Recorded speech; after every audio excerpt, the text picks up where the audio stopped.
Bueno, buenas tardes a todos, bienvenidos.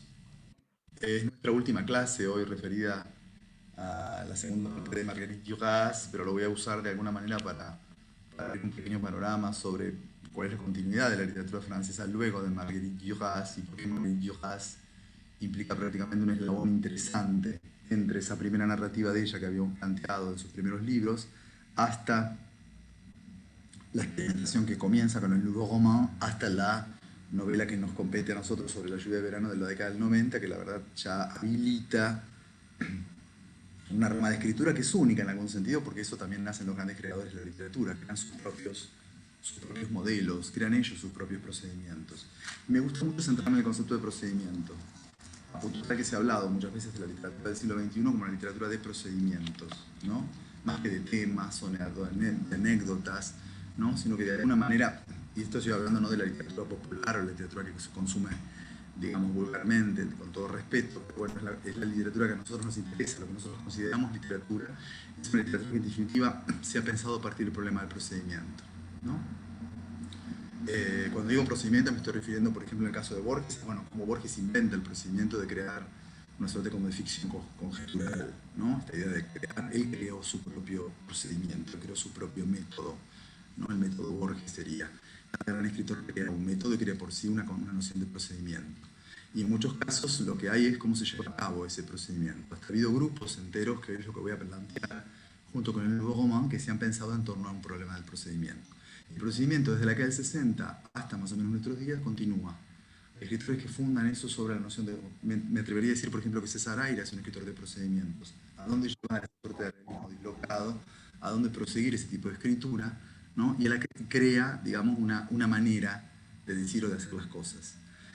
Duras, vuelvo a decir lo mismo como dije en la primera clase, cuando uno trabaja en literatura tiene que periodizar siempre muy bien de qué periodo estamos hablando, de qué momento, en qué contexto está ella, y esto es típicamente la escritura de la PDT de los 90, ¿no? Pero es interesante porque en los 90, ya lo dije, es post la muerte de Sartre en los 80, que va a desprogramar absolutamente la literatura francesa, se desprograma en torno a que es una literatura que deja esa tendencia territorial tan fuerte que es París, o París como centro, digamos, de cierta inteligencia. Se pierden, es el fin, es el ocaso de los grandes editores, y tiene que ver con lo que habíamos hablado. Marguerite Duras le debe muchísimo a Jérôme Landon, el editor de Minuit, que es el que va a nuclear de alguna manera a los escritores del Nuevo Roman. Bueno, la era de los grandes editores que acompañaban a los escritores, que aparte enseñan, los grandes editores enseñan, ¿no es cierto?, a los escritores a escribir, ¿no? No olvidemos la última etapa, por ejemplo, el último Bioy Casares. Bioy Casares le agradecía a Juan Ford, esto me lo dijo Juan Ford, le agradecía las correcciones de los últimos cuentos de un maestro como Bioy Casares. ¿Qué hace Bioy Casares sentado con el joven Juan Ford preguntándole, y que Juan Ford le dice: maestro, esto es mejor cortarlo, sacarlo, que es lo que en definitiva es un editor, ¿no? Porque no sabe el trabajo que hace un editor. Bueno, ese fin de lo que significa la escritura, y hoy sabemos más que nunca que la literatura relacionada con mercado, aún la alta literatura pensada como mercado, aún las grandes figuras, entre comillas, nuevas de la literatura argentina, todas pasan por el dique de las ediciones, ¿no? Este libro, por ejemplo, último, que ha generado tanto éxito y interesante de lectura, Las Malas, de Camila Sosa Villada, ha sido editado por Juan Ford también. Es decir, la edición, el proceso de edición como otra forma más de escritura, ¿no? Los textos no llegan a las mesas de compra y a la lectura sin pasar por estos diques. Bueno, ese fin del ocaso de los editores aparece en la década del 90, que es también la década en que aparece este libro de Marguerite Duras, y vuelvo a decir, a partir de ahí es como que se desprograma la literatura francesa, más allá de esto que yo conté, de que se presuponía que no iba a volver el foco sobre la literatura francesa, y sin embargo, en varias últimas ocasiones, por lo menos en dos, muy llamativas, que es el premio Nobel de L'Eclésio y el premio Nobel de Modiano, vuelve el centro sobre París y sobre la literatura francesa, ya desprogramada, ya con escritores que es muy difícil que podamos decir que pertenecen a un núcleo, ¿no? A veces hasta les digo algo, se ha hablado justamente a propósito de L'Eclésio, o se ha hablado a propósito de otros escritores como Jean Genot, se ha hablado, por ejemplo, de otros escritores como Marie Darrieussecq, se ha hablado de otros escritores, Genot, Marie Darrieussecq, L'Eclésio, se ha hablado, por ejemplo, del nouveau roman, de nueva novela, ¿no? Como una reprise, como la reprise de eso que fue el movimiento de los que vimos en la clase pasada, que es el movimiento de del Nouveau Roman, de la salida, digamos, de la Segunda Guerra y aproximadamente del 60. Entonces ahí se habló del Nouveau Roman, o también algunos hablan de una suerte de movimiento milenarista, un tipo de literatura milenarista, ¿no? Que es la literatura que va en torno del año 2000. Y es interesante que a propósito de esa literatura milenarista se ha hablado, por ejemplo, de Genot, como una nueva novela, de Jean et Genot. Voy a escribir el nombre por si no lo conocen o si lo han leído. Un escritor bastante interesante y bastante importante, yo lo he trabajado muchísimo. Hemos trabajado también con Lucía Vogelframe, hemos dado cursos sobre él, sobre todo porque Genot tiene una trilogía sobre vidas muy interesante. Vidas noveladas, ¿no? Entre ellas, por ejemplo, la vida de Ravel, del músico Ravel. Bueno, este movimiento milenarista también tiene que ver se ha llamado ese movimiento milenarista justamente con uno de los que ustedes lo han leído en la bibliografía, que es nada más ni nada menos que Robbe-Grillet, ¿no? Que es el padre, entre comillas, padre porque él agarró la corona y se la puso en la cabeza, ¿no? El padre o el autor faro del Nouveau Roman, ¿no? Justamente porque él fue el primero en recopilar sus artículos a propósito de la teoría, digamos, entre comillas, una teoría dispersa en artículos que él junta en una nueva novela, y entonces Robbe-Grillet escribe en el 2000 un texto que se llamó La Reprise, justamente, ¿no? Porque vuelve, y ahí se ha hablado de esta suerte como de híbrido, y fíjense ustedes que estamos hablando de Nouveau Roman, o de Nouveau Roman, que es la forma de juntar a estos autores nuevos, o de autores como el Nouveau Roman, de puro Nouveau Roman, como Alain Robbe-Grillet, que se reconvierten de alguna manera en escritores, digamos, milenaristas. Algo que tiene que ver, ustedes dicen, que tiene que ver todo esto con Marguerite Duras. Bueno, que Marguerite Duras, en ese momento de la década del 90 y a partir de 1984, con La Main, deviene algo que hoy está muy de moda y que también trabaja, por ejemplo, la profesora Vogelframe, que es el concepto de la figura de autor, ¿no? Una suerte como de autoestrella, una cierta de como idea mediática, que parece muy alejada de los estudios de la literatura, pero que hoy vuelve sobre los estudios de la literatura, la construcción de una figura de autor. Y en eso, Marguerite Duras, en el 84, funda una manera de intelegir la literatura en relación con los medios que hoy se vuelve, digamos, de alguna manera temático, ¿no? Y vuelvo a decirlo que una de las hipótesis que yo barajaría ahora en relación a la literatura del siglo XXI, literatura milenarista, ya diría postmilenarista, porque estamos el que viene es 2022, ya estamos cerrando el primer cuarto de este nuevo siglo, yo diría que no hay tanto una poética, es decir, escritores que no se fundan en tanto que poéticas. Antes hablábamos de poéticas de un autor, ya no hablamos más de poéticas, sino que hablamos de voces de autor, donde sea, y esto que acabo de postular, y humildemente, que tiene que ver con que todo se aglutina en torno a un procedimiento y no específicamente en torno a un grupo. Ya no hay más noción de grupo, o a veces esas nociones de grupo, si ya antes nos parecían forzadas, ahora nos parecen también muy forzadas, ¿no? Hasta ese forzamiento ocurre ya casi en la literatura francesa, en el seno de la constitución de los salones románticos, ¿no? Saben que ustedes hay distintos salones datados con fechas de sus salones, a veces meten a gente que asistía a algún tipo de velada, pero ahí ya hay algo forzado. Esa necesidad muchas veces de la literatura francesa de armarse como historia, de leerse como historia. No todas las literaturas nacionales tienen esta figuración de pensarse como historia de la literatura. A Francia siempre le ha interesado la noción de dejar una historia. ¿Por qué? Porque tenía una rica historia atrás. Pero esto no es un gesto, digamos, de todas las literaturas nacionales. La literatura francesa, para bien o para mal, la tiene. Bien. Y además, otro de los rasgos que ella va a sentar Duras en todo este proceso es que ella es una de las grandes creadoras, entre comillas, no la creadora, pero una de las grandes de ese movimiento, ese ramalazo que nos llega hasta hoy, que se llama, y ahora ha devenido otra cosa, que se llama las escrituras del yo. Las escrituras del yo, ¿no es cierto? Este momento en el cual ya nosotros estamos planteando este desfasaje muy tremendo en todo aquello que enseñábamos. Antiguamente enseñábamos la separación entre autor y narrador, y hoy es muy difícil plantar o dar clase sobre literatura contemporánea trabajando sobre esa dicotomía, porque justamente las nociones de autor y de narrador están totalmente esfumadas y a veces están juntas o directamente juntas. Todo aquello que llamaba Philippe Lejeune, el pacto autobiográfico, ¿no es cierto? O el pacto, digamos, donde la persona que firma la autobiografía es la misma que no me está contando, y hay un pacto de verdad, que yo creo que eso que ahí se cuenta ocurrió, eso estaría realmente totalmente violado. Hay toda una sistémica muy estudiada a partir de la década del 80, con el texto de Philippe Lejeune, ¿no? A pesar de que esto aparece a finales de los 70, que es todas las escrituras del yo donde hay violaciones al pacto de la autobiografía. Y si Madame Duras, con L'Amant de 1984, funda un modelo de cómo contar la vida de manera novelesca o ficcional, imitando estos conceptos de factio y fictio que hablamos, ¿no?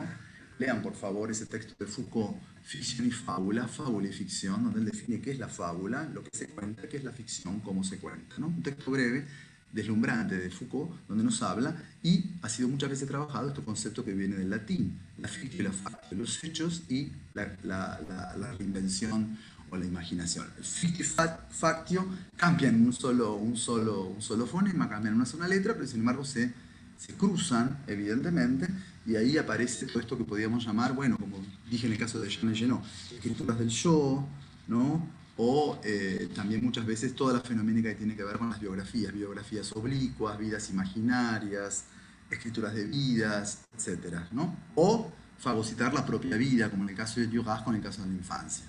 Y ese otro modelo tremendo que aparece justamente a finales de la década del 70, que es el concepto de autoficción, la autoficción, ¿no? Que bueno, aparece, por supuesto, a partir de un escritor francés llamado Dubrovsky, en 1979, el concepto de la autoficción, que es cuando, violando los pactos de verdad sobre la narración de la propia vida, un escritor mete elementos de ficción o crea lagunas de ficción adentro de la verdad, ¿no? Ustedes saben que ahí hay teorías de máxima y de mínima, es decir, hay textos que dicen una gota de ficción tiñe todo de ficción, ¿no es cierto? Bueno, lo que sí hay violaciones abiertas al pacto autobiográfico, y la autoficción es cuando yo hago ficción con mi propia vida, es decir, relleno o los baches de la memoria o las lagunas de la memoria con elementos ficcionales y le doy al lector eso, no por supuesto como factio, ni tampoco como pura fictio, sino con una melange justamente de autoficción donde relleno esos elementos con historias que son, digamos, inventadas. Y esto también para la construcción de la propia vida, y que a la vez, a la sazón, contribuye a crear esta noción, digamos, de la construcción de una vida. Yo construyo una vida también con una ficción, ¿no? Con una ficción que rellena partes que pueden no gustarme de mi vida, partes que quiero, digamos, entrar en la idea de, digamos, de lo conjetural.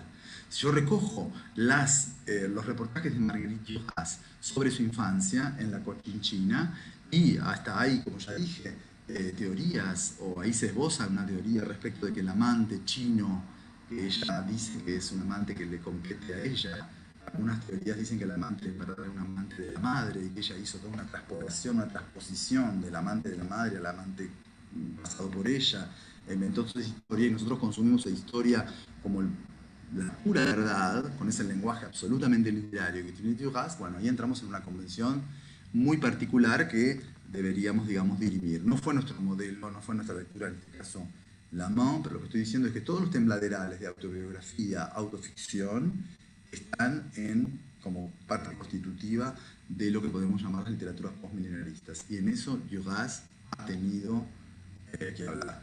Ahora ustedes me dirán, y el año que viene va a ser un año muy importante en evocación de Marcel Proust. Marcel Proust escribió La recherche du temps perdu, y no fue una protoficción eso, él no ficcionalizó hechos de su vida. Sabemos que hay un narrador ahí, hasta que en un momento, en uno de los tomos, aparecen por un personaje otro, llamado como Marcel, y entonces Marcel coincide con Marcel Proust, y ahí viene el gran problema. Entonces, ¿qué es eso? ¿Es una proto-autoficción, la fenoménica, digamos, de Marcel Proust?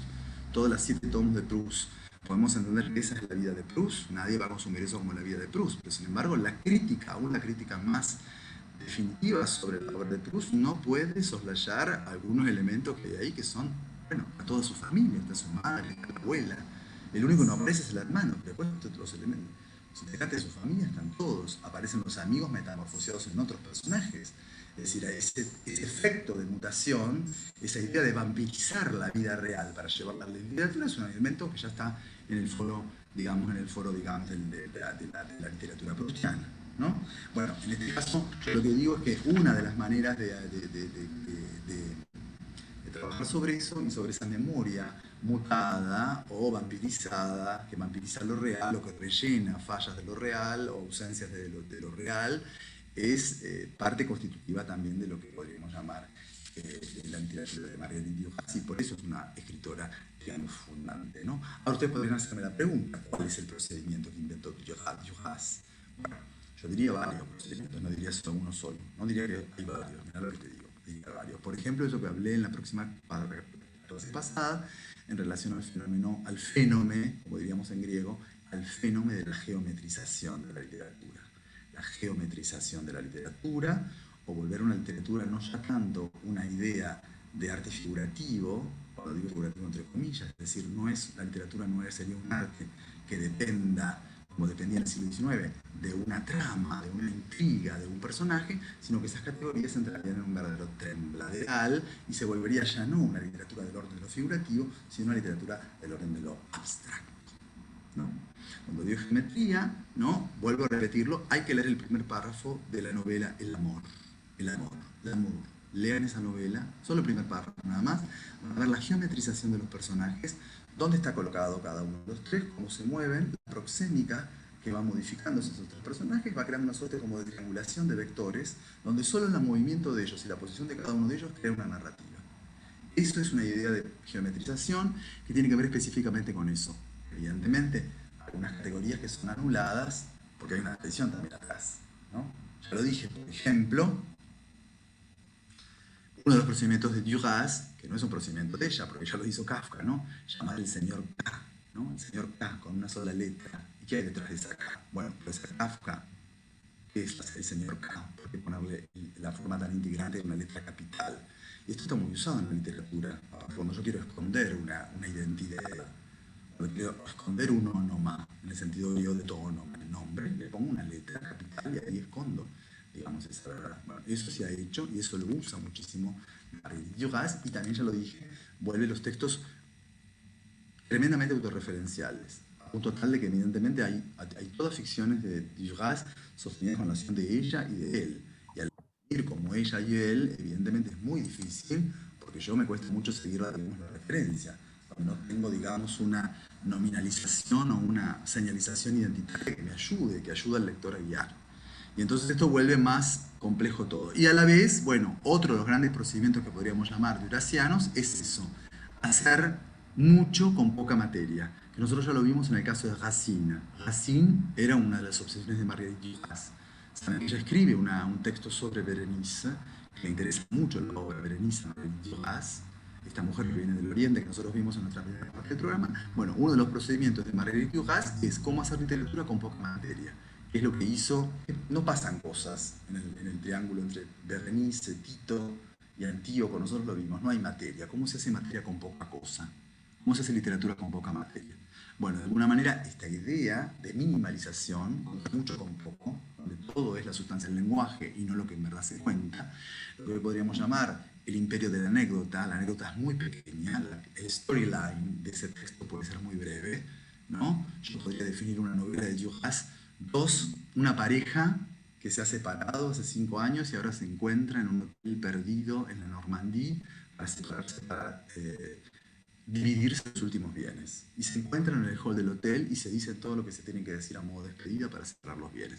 Ese podría ser el storyline de una obra de Marguerite Duras. En una plaza perdida se encuentran un viajante de comercio con una mucama y van a enfrentar sus universos ahí, se van a dar cita mientras la mucama lleva al niño que cuida la plaza, se encuentra con un viajante de comercio. Fíjense ustedes lo nimio de la anécdota, ¿no? Lo nimio de la anécdota. Moderato Cantabile podríamos decir otra cosa. Esta idea donde yo no puedo resumir en una anécdota de la paz.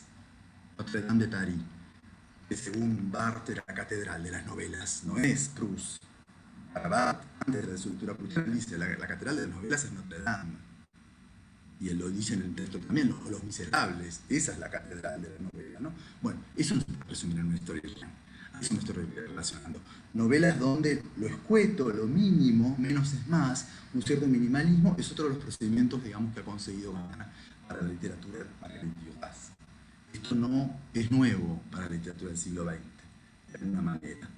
Y eso, en ese sentido, también hay una deuda muy grande con ella. Entonces vuelvo a decir, geometrización de la literatura, como procedimiento, la utilización de la propia vida como materia, de una manera descarnada, ya lo vimos, casi entre una trilogía, dijimos que había una trilogía en Dudas, en un dique contra el Pacífico, en El Amante y en El Amante de la China del Norte. Atentos, que la novela que vamos a ver nosotros de 1990, La lluvia de verano, es un año antes del Amant de la Chine du Nord, que es el texto que cierra la trilogía sobre su propia vida y sobre su propia infancia. Y a la vez fíjese que, independientemente de esa trilogía, constituida por Barrage contre le Pacifique, L'Amant y L'Amant de la Chine du Nord, hay otros textos satélites que vuelven sobre la infancia de la Cochinchina. Por ejemplo, El Hotel Eden. Entonces ahí tengo hay serializaciones, ella arma series al interior de su propia producción. Esto podría ser otro procedimiento, si yo pienso en Marguerite Duras, la creación de series al interior de su propia obra. Bueno, sabemos que podemos hacer esas series también. Con los grandes autores amamos, podemos armar series. Cuando hay producción también necesitamos eso. Sería otro procedimiento para pensar, ¿no? La vida, fagocitar la propia vida como un fenómeno literario, sería otro, ¿no? O este que acabamos de decir, último, que acabo de plantear, la idea de la minimalización, como con la anécdoto, en griego anécdoto, ¿no? Trasladado al español anécdota, en griego to anécdoto, anécdoto es una cosa como pequeña, algo que se cuenta casi como un chisme, una cosa muy cortita, en sentido griego, tu anécdoto, ¿no?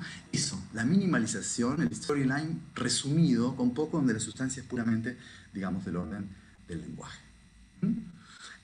Siempre es muy difícil leer a los contemporáneos, es lo más difícil que hay. Lo más difícil que hay, leer a los contemporáneos, porque uno no sabe dónde está parado. No sabe qué va a hacer con ese contemporáneo. Hay contemporáneos que dentro de 10 años no valen nada y otros que suben, así que hay que tener mucho cuidado. Eso le pasa, eso hay que tener mucho cuidado. Siempre digo, leer el presente es muy complejo. Porque uno lee, bueno, ¿no? Lee a los que ya he leído, ¿no? Yo siempre digo, es fácil escribir sobre los muertos. Y nosotros escribimos sobre los muertos. Una vez, una pareja mía, pero ustedes se dedican a los muertos. Mira lo que es esta biblioteca. Sí, están todos muertos. Nos dedicamos a los muertos nosotros. Es verdad. Es una suerte de arqueología la literatura. Es muy fácil escribir sobre los muertos. Una de las grandes pruebas de alguien que se dedica a la literatura es escribir sobre los vivos. Ahí te quiero ver. A mí me ha pasado presentar libros con el autor de adelante y ahí tenés un poco de cuidado de lo que vas a decir. Porque el tipo está ahí, ¿no es cierto? En cambio Proust no está para defenderse. Porque tampoco está para defenderse. No sé si me daría bola a mí, ¿no es cierto? Que estupidez puede decir yo sobre Proust y sobre Borges, ¿no? Pero bueno, otra cosa cuando tenés al autor ahí tenés que presentarlo. Hay que tener cuidado. Es muy jorobado eso. Porque no tenemos distancia respecto de eso. Bueno, volviendo a Duras, lo que digo es, habría algunas categorías para pensar la literatura, digamos, post-durasiana, a esto me refería, a una literatura post-postmoderna o post-milenarista, a una literatura, digamos, que ella abrió prácticamente esta idea de, como si ella lo hubiera entendido de alguna manera, como líneas de fuerza, ¿no? Como líneas de fuerza, ¿no? Es decir, sí sabemos desde el siglo XIX que la novela es el género omnívoro, el género que absorbe todas las formas, todas las literaturas imaginables, ¿no? Conducidos de alguna manera a esa forma liminar que es la novela, ¿no? Bueno, de alguna manera ella vuelve esa forma infinita, esa forma omnívora, esa forma, digamos, extensísima, vuelve a la novela un poco a la extensión del relato. Es este procedimiento que acabo de contar un poco de la minimalización o de la suerte de la anécdota, ¿no? Las novelas de Duras no son extensas. Esto es interesante también. Un problema que hay que considerar, el volumen de escritura. El volumen de escritura, estén atentos a eso. ¿Cuánto escribe este? Parece una cosa estúpida. ¿Cuánto escribe este? ¿300, 400 páginas? ¿Todas son novelas de 500 páginas? No hay novelas de Duras de más de 200 páginas. Díganme dónde están. No están. No hay.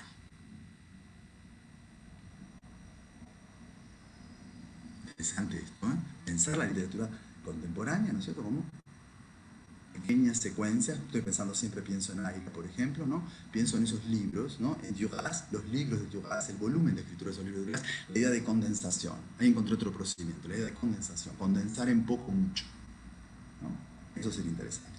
Y a la vez, una tradición típicamente francesa, típicamente francesa. Los franceses dicen volumen estrecho, pero de mucho contenido. Es decir, esa idea de... Hay muchas obras en la literatura francesa de contenido muy nimio. Yo tengo el librito, puedo llamarlo el librito o brité, sin embargo, ahí hay un universo dentro. Pienso en Adolphe, de Benjamin Constant. Pienso en L'Étranger, de Albert Camus. Libros chiquitos. Hay muchos en la literatura, libros chiquitos, pero de gran extensión. Eso sería otra, digamos, de los procedimientos prácticos de pensar en términos de la de Duras. Pero volviendo de alguna manera a cuál es el movimiento de origen de Marguerite Duras, yo dije que el movimiento de origen de Marguerite Duras era el Nouveau Roman. Luego del Nouveau Roman, según la teoría, observemos la historia literaria, la historia de la literatura, que está volviendo ahora, ¿no? Está volviendo, luego de ser mucho tiempo negada la historia de la literatura, o estaba mal visto la historia de la literatura, ahora han vuelto de alguna manera, un regreso de la década de 90, en regreso a las historiografías literarias. Como si necesitáramos de nuevo ver todo el panorama, ¿no? Todo el panorama, toda la visión de todo para completar, y un poco para ayudarnos a pensar un poco el presente, ¿de dónde viene? ¿No? Algo que es preocupante también, no sé, debo ser de que estoy viejo, pero cuando leen mucho a los contemporáneos, y hablan de los contemporáneos, pero no pueden hablar de dónde viene ese contemporáneo, de qué tradición viene. Veo muchos chicos jóvenes que hacen cosas muy buenas en Instagram, pero leen solo lo actual, pero no pueden leer, no conocen la tradición, entonces no saben de dónde viene esa tradición, no pueden filiarla a ningún lado. Hay siempre que poner una pata en la tradición y una pata en lo contemporáneo, para ir entendiendo cómo viene la cosa. Digo, Marguerite Duras, constituyéndose en ese grupo donde se la metió, a pesar de que ya lo dije, el famoso coloquio de Cerisy-Laval, que se hizo en 1971 a propósito de Nouveau Roman, convocó a un montón de autores, algunos fueron, por supuesto, y fueron partícipes de las sesiones del coloquio de Cerisy. Ya lo dije, que es un coloquio muy importante, en un lugar muy importante que se hace frecuentemente en Francia. No fueron ni Samuel Beckett ni Marguerite Duras. Ella no fue en 1971 a ese encuentro. Bueno, luego de esa constitución, ya en el 71 está absolutamente cristalizado el grupo del Nouveau Roman, hasta el punto que, como acabo de decir, en la década del 90 se piensa que varía, o hay algunos autores que podrían conformar un nuevo Nouveau Roman, nueva novela. Bueno, tienen dos movimientos que yo no voy a trabajar acá hoy, pero yo quiero nombrarlos únicamente para que ustedes entiendan que la idea de grupo no termina ahí. Uno es el famoso grupo Oulipo, el Oulipo. Seguramente ustedes han escuchado hablar del Oulipo, ¿no? Que son los últimos dos grupos de vanguardia de la novela francesa, ¿no? Entonces, luego del Nouveau Roman, que es el grupo que nosotros trabajamos la clase pasada, la cual forma parte Marguerite Duras, hay otros dos grupos conformados por otros escritores. Son dos grupos, ya el único que podríamos llamar un poco en el sentido de vanguardia histórica, por sus conexiones con lo... Siempre que hablamos de vanguardia histórica es cuando una vanguardia se ha generado en torno a un contexto sociopolítico y hay preocupaciones de esa vanguardia respecto de la relación con lo real, de alguna manera. Cuando hablamos de las vanguardias históricas, ¿no es cierto? Estoy pensando en el texto de Yaus, ¿no es cierto? Historia de una provocación, como él lee la historia de la literatura, a partir de la famosa querella de los antiguos y los modernos, y cómo los modernos renegando los antiguos y la literatura va avanzando a partir de esa recidiva querella entre los nuevos y los viejos, ¿no? Esto que hablamos ya antes, ¿no? De los padres de la literatura. ¿Quién es el padre? ¿Cómo matar a los padres literarios para imponer unos nuevos? ¿No? Bueno, eso específicamente estaría dado por estas vanguardias que no son vanguardias históricas, no se constituyen en vanguardias históricas, pero se constituyen como grupos interesantes y son posteriores o, de alguna manera, contemporáneos, ¿no? Son contemporáneos. De hecho, los autores más importantes del grupo tel quel han fallecido muchos, pero todavía Julia Kristeva y Philippe Soler están vivos y ambos han constituido lo que fue la famosa revista tel quel, que es muy importante y es la única que podría estar pensándose en una idea como de vanguardia, sobre todo por una noción de revisar el concepto de escritura. Revisar el concepto de escritura y aparte sus relaciones con China y sus relaciones con el comunismo y el tratamiento que le han dado de eso al interior de la propia revista.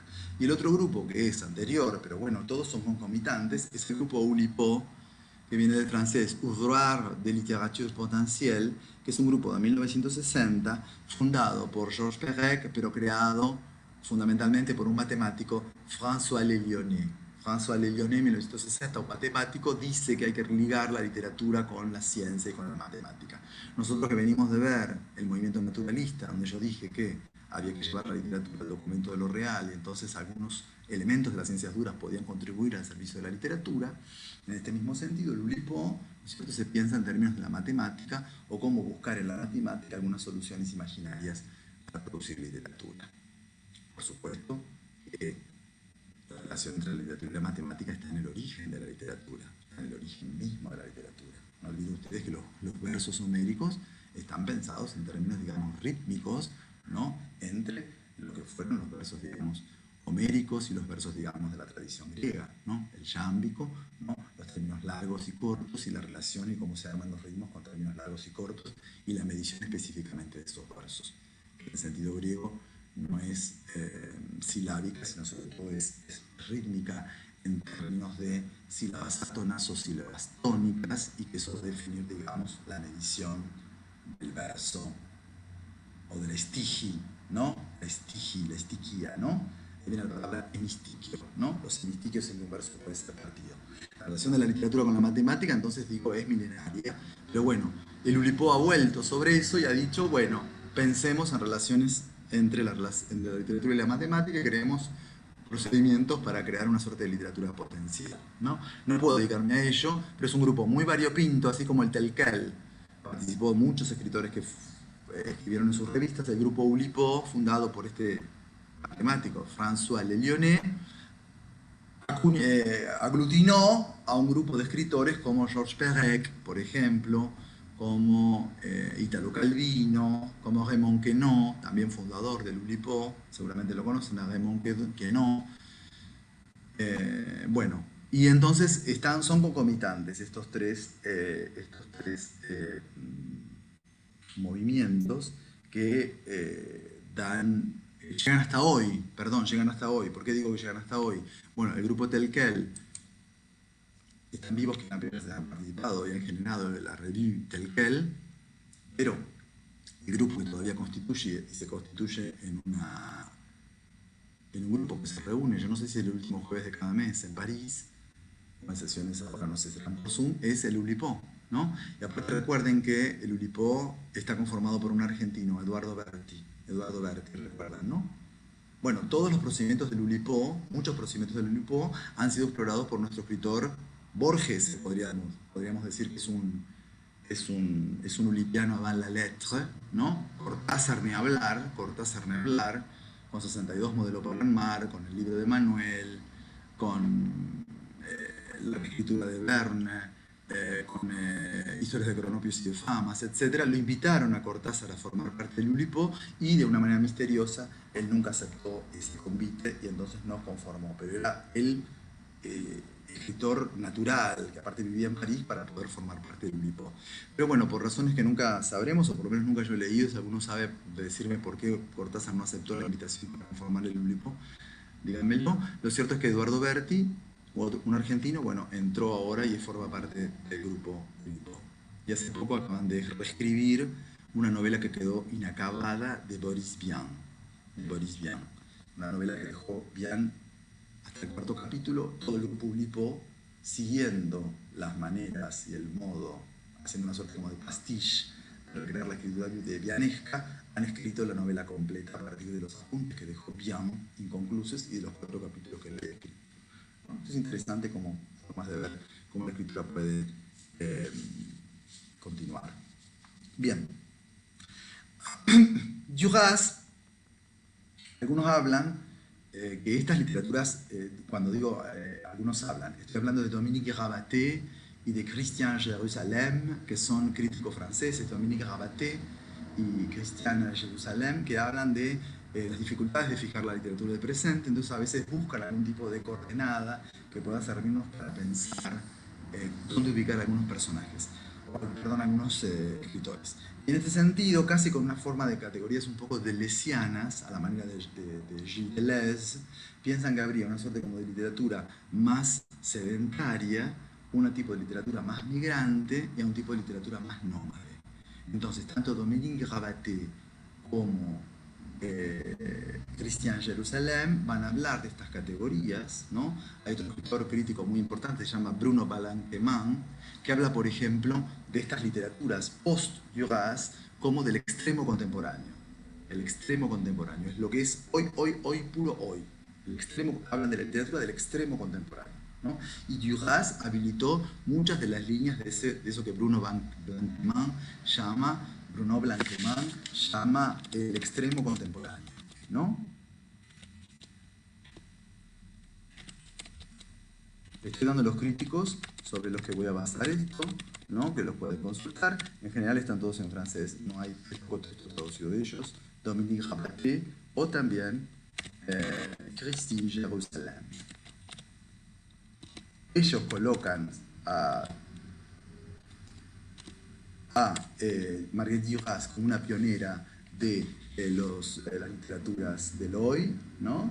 Y hablan de estas tres vertientes que podrían hablarse, de una literatura sedentaria, de una literatura nómade y de una literatura migrante. ¿A cuál de ellas pertenecería de alguna manera a la herencia, digamos, durasiana? ¿No? Una literatura sedentaria es un tipo de literatura que tiene anclaje en la provincia, en lo provincial. Aunque ustedes no lo crean, nosotros podemos pensar que la literatura francesa, y sería un error gravísimo pensar que la literatura francesa está únicamente anclada al fenómeno de París. Y eso estaría muy mal, ¿no? Es un imaginario que va directamente a una idea como mucho más provinciana. No es literatura regionalista, pero es una literatura testimonial de cierto recorte en relación a zonas o novelas de tierras perdidas o de tierras idas o de tierras, digamos, que no son específicamente la ciudad, ¿no? Yo he tenido la suerte de presentarlo en Buenos Aires. Un escritor que está nominado al Nobel, que pertenecería a esta moción, es nada más ni nada menos que Pierre Millon. Pierre Millon sería un escritor, el típico modelo del terruño, el típico modelo del escritor que va sobre el problema del terruño, ¿no? El problema del sedentario. Va hacia ciertas zonas de la historia literaria francesa, de la Provence francesa. Es un tipo de literatura muy agenciada específicamente en un lugar a un tiempo, ¿no? Luego habría esa otra literatura que está dada por escritores, voy a hablar de la literatura migrante, y acá ya se mete en esto también de alguna manera Duras, una literatura migrante, que es una literatura que va a trabajar sobre imaginarios de países exóticos. Hay mucha fascinación en Francia, y Francia se ha pensado siempre como una esponja muy interesante para leer todo sobre todo el mundo asiático. Y por ejemplo, escritores como los que nombré, como Jean Genot, o como L'Ecclésios yendo a México, o como Toussaint yendo a México, o como Toussaint yendo a Japón, por ejemplo, ¿no? O Patrick Modiano también, ¿no es cierto? Migrar también a una determinada zona, ir a hablar sobre la Segunda Guerra Mundial, no es migrando únicamente en el lugar, sino también migrando en el tiempo. Es un tipo de literatura migrante. Son literaturas que van, digamos, que arman un verosímil sobre épocas pasadas o sobre lugares exóticos, ¿no? Japón es exótico para París, por supuesto, exótico para nosotros y exótico también para el mundo francés. Entonces, este tipo de escritores entrarían en una suerte como literatura migrante, donde se incorporan, ¿no es cierto?, elementos de algún tipo de exotismo, o que da una suerte como de clima atmosférico particular a esas literaturas. No es lo mismo que una historia de un desamor ocurra en un barrio parisino que ocurre en un barrio de Japón, ¿no? Hay muchas novelas sobre esto. Por ejemplo, no sé si lo conocen, Toussaint, un escritor muy interesante que a mí me interesa mucho, de Genot, por ejemplo. Jean-Philippe Toussaint, Jean Genot. Modiano, premio Nobel de Literatura. Él no es que se vaya a un país exótico, sino a una región exótica. Él nace en 1945 y, sin embargo, el grupo duro de su literatura y la llamada trilogía de la ocupación tiene que ver con los años previos a su nacimiento. Tiene que ver con el 39 y el 45. ¿Qué pasó ahí en París? Eso digo que es una literatura migrante. Migra a esa zona que está por fuera de su historia y de su biografía, y sobre eso crea una literatura. Es como, qué sé yo, como si yo escribiera ahora sobre, no sé, el mundo de Egipto, ¿no? Migro hacia una época o migro hacia un lugar. Esto podemos llamar las literaturas migrantes. Bueno, Marguerite Duras en esto fue pionera, porque ella incorpora todo lo asiático. Es una de las pioneras en relación a lo asiático. Es del siglo XX, por favor, aclaremos, ¿no? No olvidemos que tenemos las cartas de Flaubert, las cartas de Flaubert, y tenemos toda la gran exploración de la literatura francesa sobre el fenómeno del orientalismo. Saben, como toda una corriente de fascinación por el mundo oriental y por el mundo exótico. El escritor más extraordinario de eso es, lo conocen ustedes, Pierre Loti. No sé si conocen a Pierre Loti. Si han visto la ópera Madame Butterfly, bueno, está basada en un relato de Pierre Loti que se llama Madame Chrysanthème, donde cuenta la historia de un soldado americano que se enamora de una muchacha oriental. y lo que ahí ocurre. Seguramente habrán visto la ópera de Puccini, Madame Flore, bueno, esto basado en el texto de Pierre Loti. Pierre Loti, un escritor migrante que iba a todos lugares exóticos, ¿cierto? Iba a Grecia y trataba de aprender el griego y se vestía de griego. Iba a Turquía y aprendía el turco y se vestía de turco. Y fumaba en la ile, ¿no? Tomaba y se metamorfoseaba al lugar donde iba, ¿no es cierto? Fue a Beirut y se imbuía para nutrirse de esas literaturas, ¿no es cierto? Y se vestía, se transformaba, hacía transformismo prácticamente para imbuirse como un nativo y a partir de ahí generaba su literatura. Es decir, que esto no es nuevo para la literatura del siglo XIX, pero sí para la literatura del siglo XX.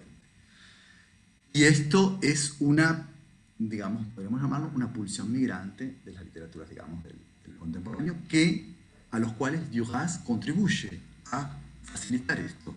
Porque ya dije yo que todo el imaginario de Saigón, todo el imaginario de los trópicos orientales, no es el caso de la lluvia de verano nuestra, pero todo ese imaginario asiático es un imaginario que ayudó a construir Marguerite Duras con sus relatos de infancia.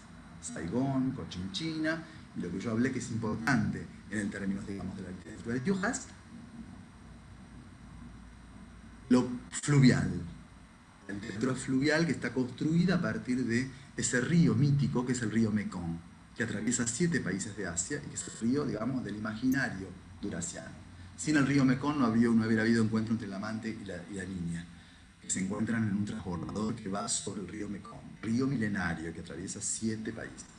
Estamos hablando de los grandes ríos del mundo y sus imaginarios. Estoy pensando en el Ganges, estoy pensando en el Nilo, estoy pensando en el Mississippi, estoy pensando en el Río de la Plata, estoy pensando en el Mekong, ¿no es cierto? Entonces, esta idea, preconizada de alguna manera por ella, piensen ustedes que el primer relato sobre el Pacífico, sobre China, tiene que ver con la década del 50, ella instala de alguna manera también ese imaginario que va a ser muy caro al mundo de Francia, aparte por cuestiones políticas, tiene que ver específicamente con el colonialismo, ¿no?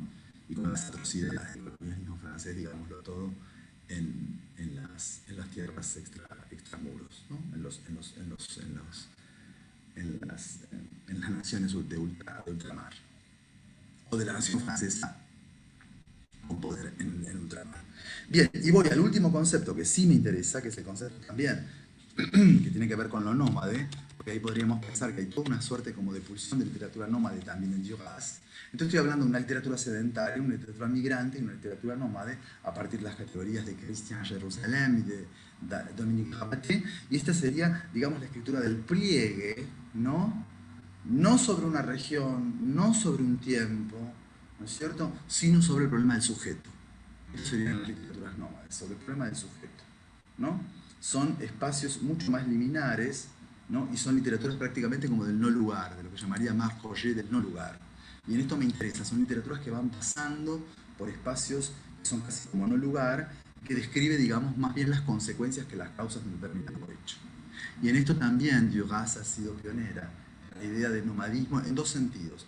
Por un lado, ya lo dije en la clase pasada, cómo ella ha sido una pionera en cuanto al procedimiento de cómo transformar una novela en un film en un relato corto, o cómo cambiar un guión de cine en una novela, o por ejemplo, vean ustedes La amante de la China del Norte, van a ver de qué está hecho, de qué textualidades está hecho ese texto. Este texto está hecho de especies o subespecies genéricas muy variadas.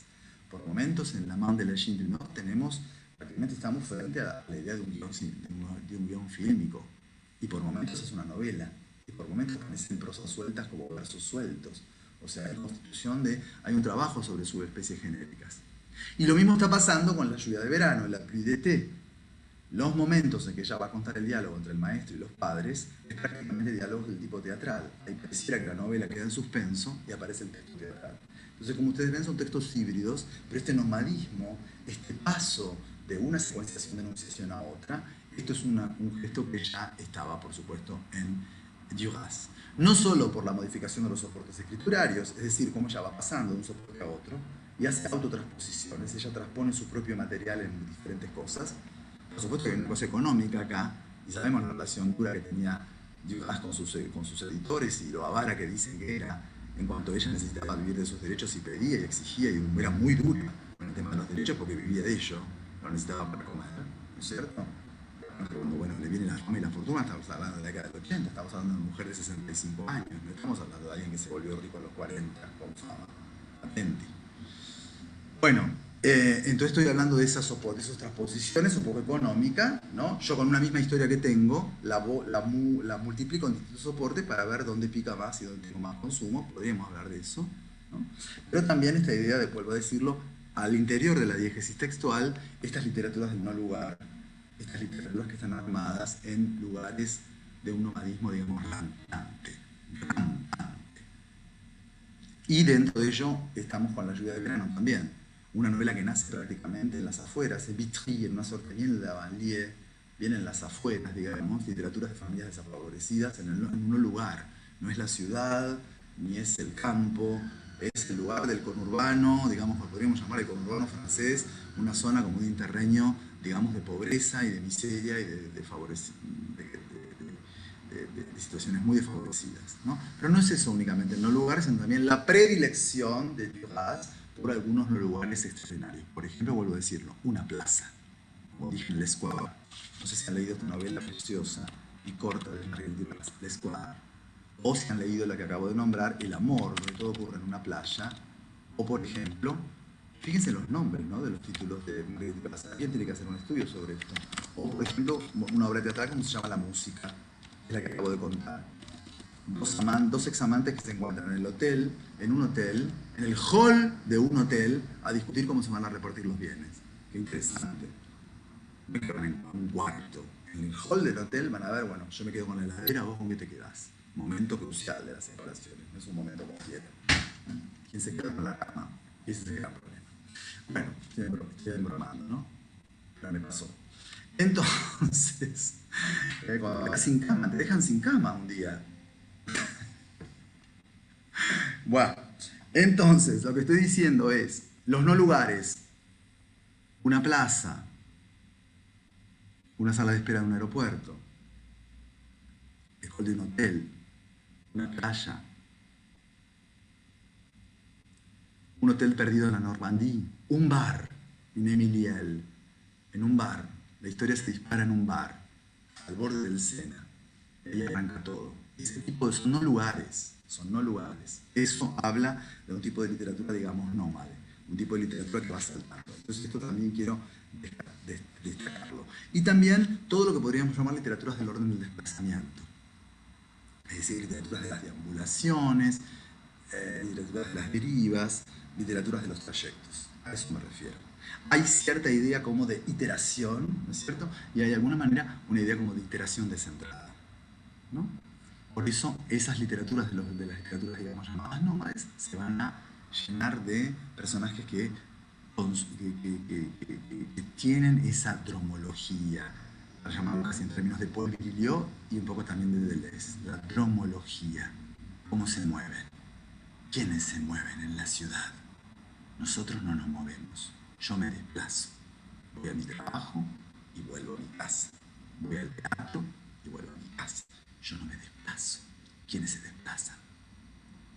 Las prostitutas, los vagabundos, los cartoneros, los pobres en busca de comida. Eso se desplaza. Esa es la terminología del siglo XX y del siglo XXI. ¿No es cierto? Paisajes urbanos demolidos, paisajes sociales relocalizados. Fíjense ustedes lo que pasa con la lluvia de verano, ¿no? Están en las zonas, digamos, de la periferia. Debajo de una autopista, están en una casa que les da, digamos, el Estado francés y van a pedir un tipo de ampliación de esa casa justamente para poder acoger a los chicos, porque no entran. No está nada muy alejado del concepto del AUH que se cobra en Argentina y de los problemas de que tenemos un 40% de pobreza. No estamos lejos de la lluvia de verano. Yo quisiera saber, debe haber muchos Ernestos perdidos en el conurbano. Tremendo debe haber la cantidad de Ernestos perdidos en el conurbano. Bueno, entonces, todo esto que tiene que ver de descripción de los clochers, de los vagabundos, de los trabajadores sexuales, de las familias desfavorecidas en busca de comida, ese nomadismo, ¿no es cierto? Ese urbanismo por otra parte de zonas. Van a ver que toda esta novela, La lluvia de verano, está armando una zona que parecía de alguna manera redescubierta de alguna forma. Y acá me interesa fundar algo interesante. Todo lo que tiene la literatura francesa desuntuoso, todo lo que parece eminentemente burgués, que habría que, digamos, terminar de romantizar eso, porque no es así, ¿no? Hoy si alguien quiere contar París, debería contar la París de las iglesias, donde a las 8 de la noche hay cola de varias cuadras para un plato de sopa, ¿no? Entonces me parece que esa idea de una nueva realidad, me gusta mucho la obra de Annie Ernaux, seguramente la conocen, la obra de Annie Ernaux. Acaba de sacar una novela que es muy interesante, que acabo de ver, que se llama El acontecimiento, sobre un aborto. Ella narra su aborto, ¿no? Un tema muy actual para nosotros, no tanto por la sociedad francesa, pero sí muy fuerte. Bueno, y esta idea como de un nuevo naturalismo. Pensar la pluie d'été como un nuevo naturalismo, digamos, no a la manera de Zola, pero de otra forma, pero como narrando de alguna manera estos fenómenos, digamos, casi a modo de ensayo sociológico. Porque en este caso Duras hace un ensayo sociológico sobre familias desfavorecidas, sobre la infancia, es una gran novela sobre la infancia, y vuelvo a decirlo, es una gran novela sobre la educación.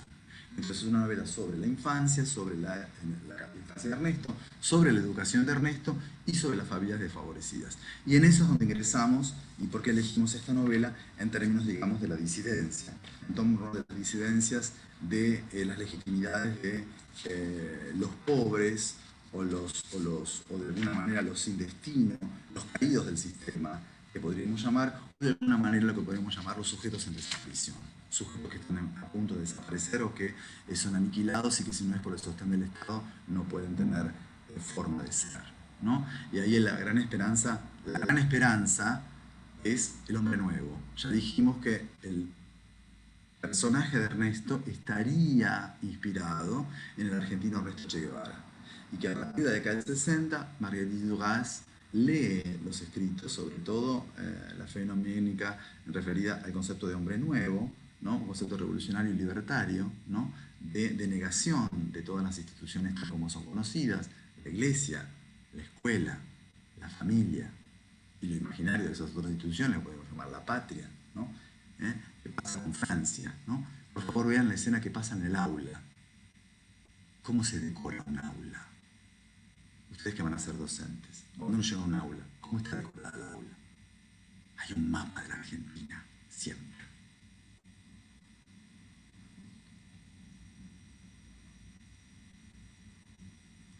Hay un cuento de Albert Camus en su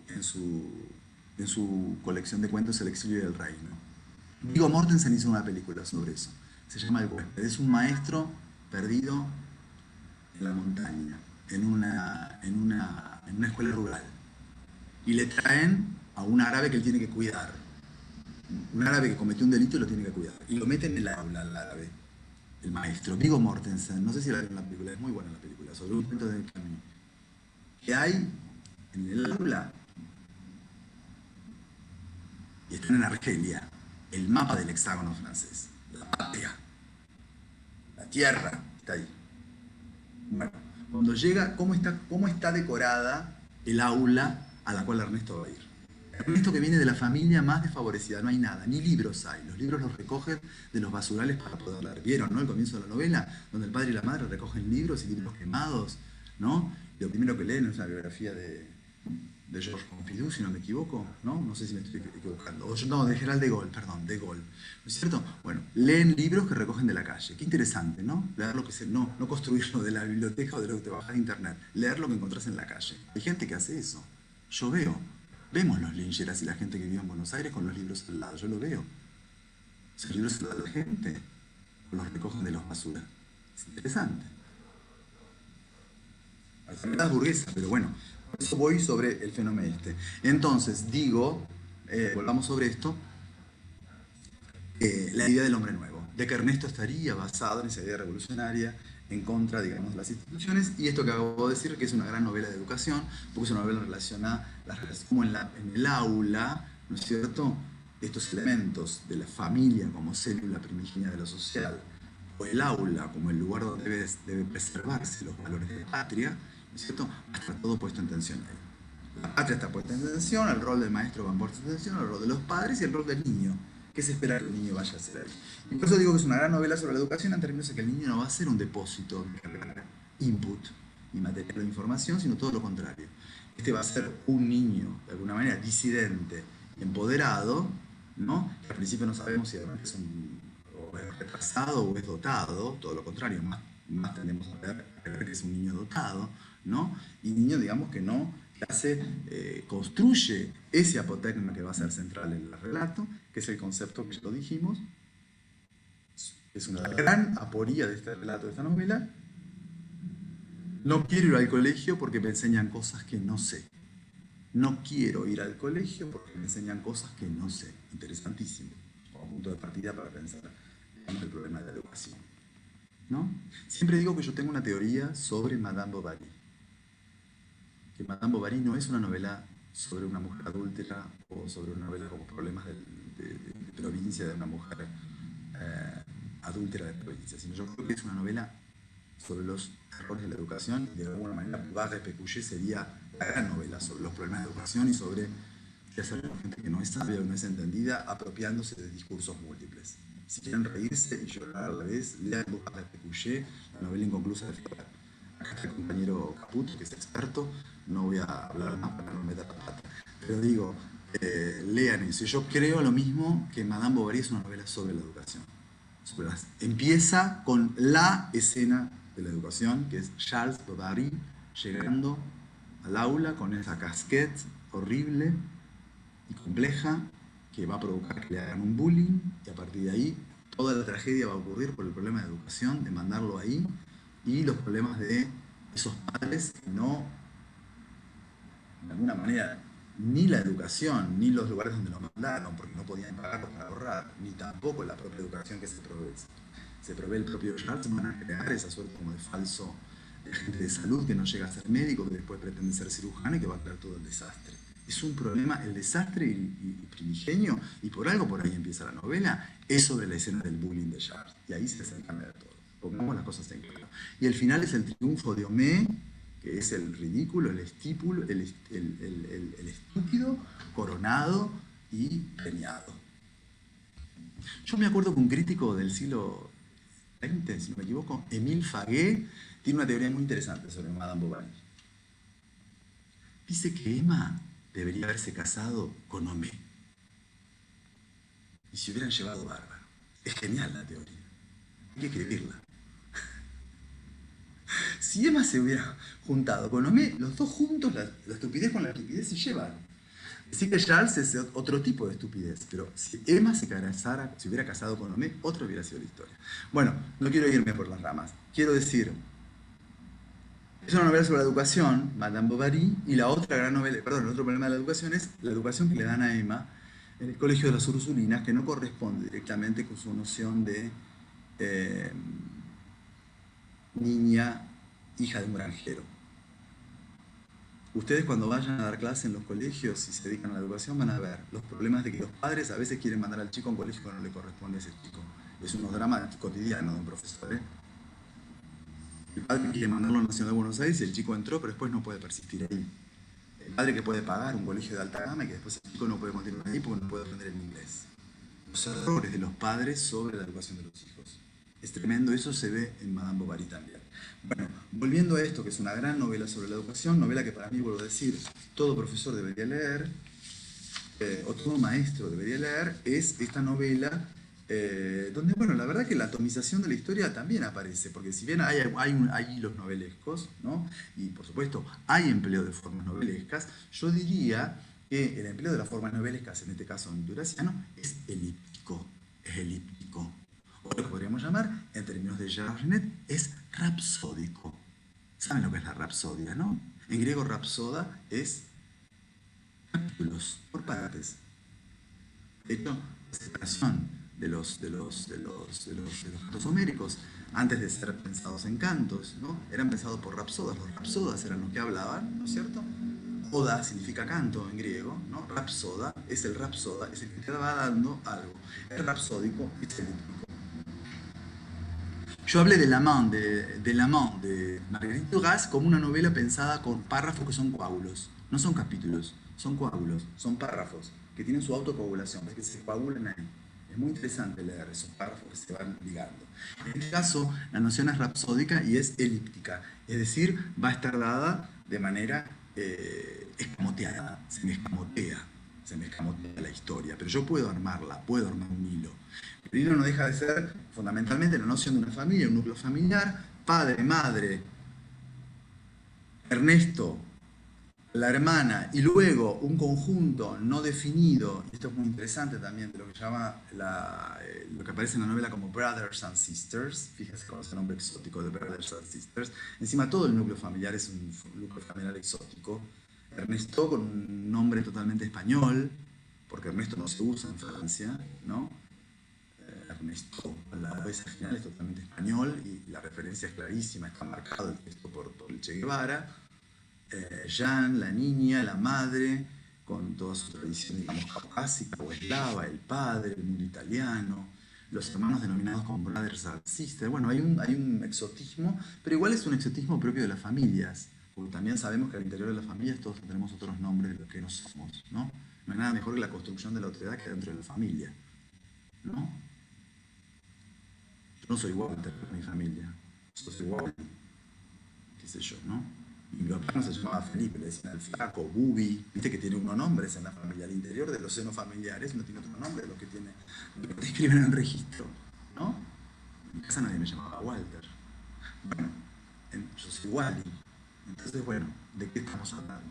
Entonces, esto, bueno, este exotismo de lo familiar es un exotismo que también muestra esto interesante, porque también podría ser pensado, me atrevo a decir, como una novela familiar, en sentido freudiano. Saben que hay teorías máximas que dicen toda la literatura trata sobre familias. Siempre estas cosas tremendas, ¿no? Que son como de máxima que nos hacen pensar, ¿no? Esto lo decía Ezra Pound. El ABC de la literatura dice dos barbaridades. Todas las grandes novelas tratan sobre el dinero. Si no, no entran a ese rubro. Es una estupidez, pero hay que pensarlo. Porque aparte él dice, Balzac, Shakespeare, Dante, el tema del dinero, el infierno, los usureros, el Mercader de Venecia con Shakespeare, Balzac, el tema del dinero, todo. Los grandes autores tratan del dinero, es el gran tema. El tema, dice Rapin. Y uno, bueno, se queda ahí sorprendido. Y luego lo otro dice también, finalmente, en algún sentido, todas las novelas tienden a contar la historia familiar. O del protagonista o de su círculo. Todas las novelas terminan en novelas familiares, ¿no? No en el sentido freudiano, ¿no? En el sentido, digamos, no en el sentido de cómo se narra uno la historia de uno en la propia familia, ¿no? Sino algo que ocurre ahí. Y en este sentido, los espacios duracianos están habitados por esos problemas que genera la familia como destino trágico, porque para Duras la familia es lo más trágico que puede pasarte. Ya dije yo que la madre, en el sentido duraciano, es la loca simbólica, la que carga la mayor carga simbólica de locura siempre está en el costado de la madre, y a la vez cómo la familia va a crear los traumas. La familia es generadora de traumas sentimentales. La familia crea traumas. Yo tengo que salir de la familia con un trauma. Algunos me tienen que dejar. Lo estoy diciendo en broma. Pero digo, en la novela duraciana, ¿no es cierto? Y en la novela, en los espacios, digamos, duracianos, lo que hay es justamente el desplazamiento de ese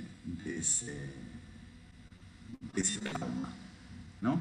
Acá, trauma en el sentido griego, ¿no? En el sentido griego, trauma. Trauma es traumatología, cuando algo se quiebra.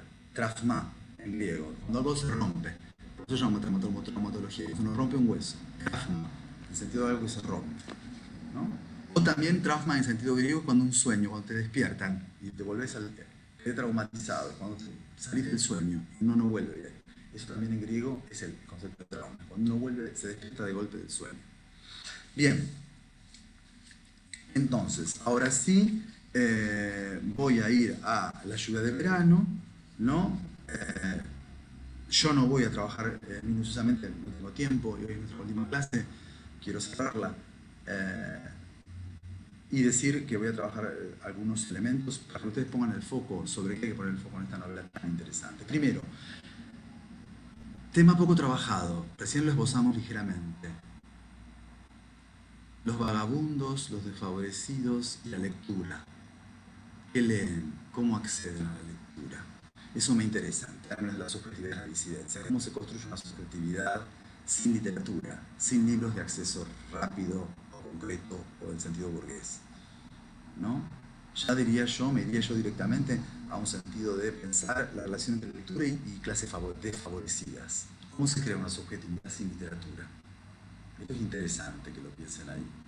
Es una literatura de la banlieue, estamos en Vitry, y ahí el acceso a ese lugar son los que llamados trenes de cercanía o trenes de los suburbios, ¿no? Lo que llaman en España los trenes de cercanía, nosotros son los trenes que llevan al conurbano o que llevan a los suburbios. Y hay una idea como de traspaso, y ellos están en esos trenes, o en los basurales, o en los basureros, o en los tachos de basura que circulan ahí, cosas que la gente va dejando, y entre eso aparece el libro. El libro. Objeto espiritual para nosotros, pero objeto físico y espiritual a la vez, más espiritual que vemos, ¿no? No es una silla, pero en el sentido de la importancia del libro, cómo circula el libro, cómo llega el libro a los pobres, cómo leen los pobres, qué leen los pobres, qué leen los desfavorecidos. Gran tema. No van a la librería de la carencia de las lecturas. Bueno, no, estoy diciendo con esto en el sentido de la adquisición de la lectura, qué leen, cómo leen, ¿no es cierto? Y estoy pensando en Roberto Arlt. 1926, el primer capítulo de El juguete rabioso. ¿Cómo se llama ese capítulo? Capítulo importantísimo de la literatura argentina. Los ladrones. De Silvio Estier y sus amigos que van a ir a robar a una biblioteca. Roban libros. ¿Cómo se adquiere la cultura? Si no la tenés, robando. De alguna forma hay que acceder. O lo tenés o no lo tenés. Amigos míos iban a robar a la feria del libro. Estaba bien, ¿no? Y venían con 5 o 6 libros. Yo no iba a robar porque no tenía que robar. ¿Yo hubiera robado? No sé, me lo pregunto. Pero hay gente que iba a robar a la feria del libro porque podía acceder al libro. Cuando se podía y no había cámaras, todo eso, te encantaban los libros, ¿no? Y salías. Bueno, es una realidad. La literatura, ¿cómo se accede a la literatura? Esa gran pregunta que haces. Es una de las preguntas que yo les quiero hacer en relación a esta novela y también, bueno, algo que es muy crucial para nosotros que tiene que ver con las escenas de lectura. ¿Cómo se construye la escena de lectura? Saben ustedes que en toda novela donde aparece una escena de lectura, es decir, donde vemos a alguien leer, es como si estuviera duplicando, una suerte como de suerte de mise en abîme, ¿no? Donde yo leo la novela y adentro de la novela alguien está leyendo, entonces cómo se construye esa escena de lectura. Bueno, es muy interesante ver cómo se lee adentro. Bueno, hoy hablé de Madame Bovary. Madame Bovary es la lectora. La vemos a ella leer, cómo lee mal la ilustración del texto, cómo lee novelas galantes, cómo pasa el dedo sobre los mapas de París, de qué forma lee. Bueno, esta gente desfavorecida lee sobre libros encontrados. Atención. O libros robados, o libros abandonados, ¿no? No sacan libros de la biblioteca, a pesar de que en Francia, por ejemplo, hay un sistema extraordinario de bibliotecas populares, no es ese modelo, ¿no? Sacan libros de la biblioteca, no. Y que leen entonces, bueno, leen un circulante, y es muy interesante, lo primero que leen esas vidas, leen vidas de otros, ¿no?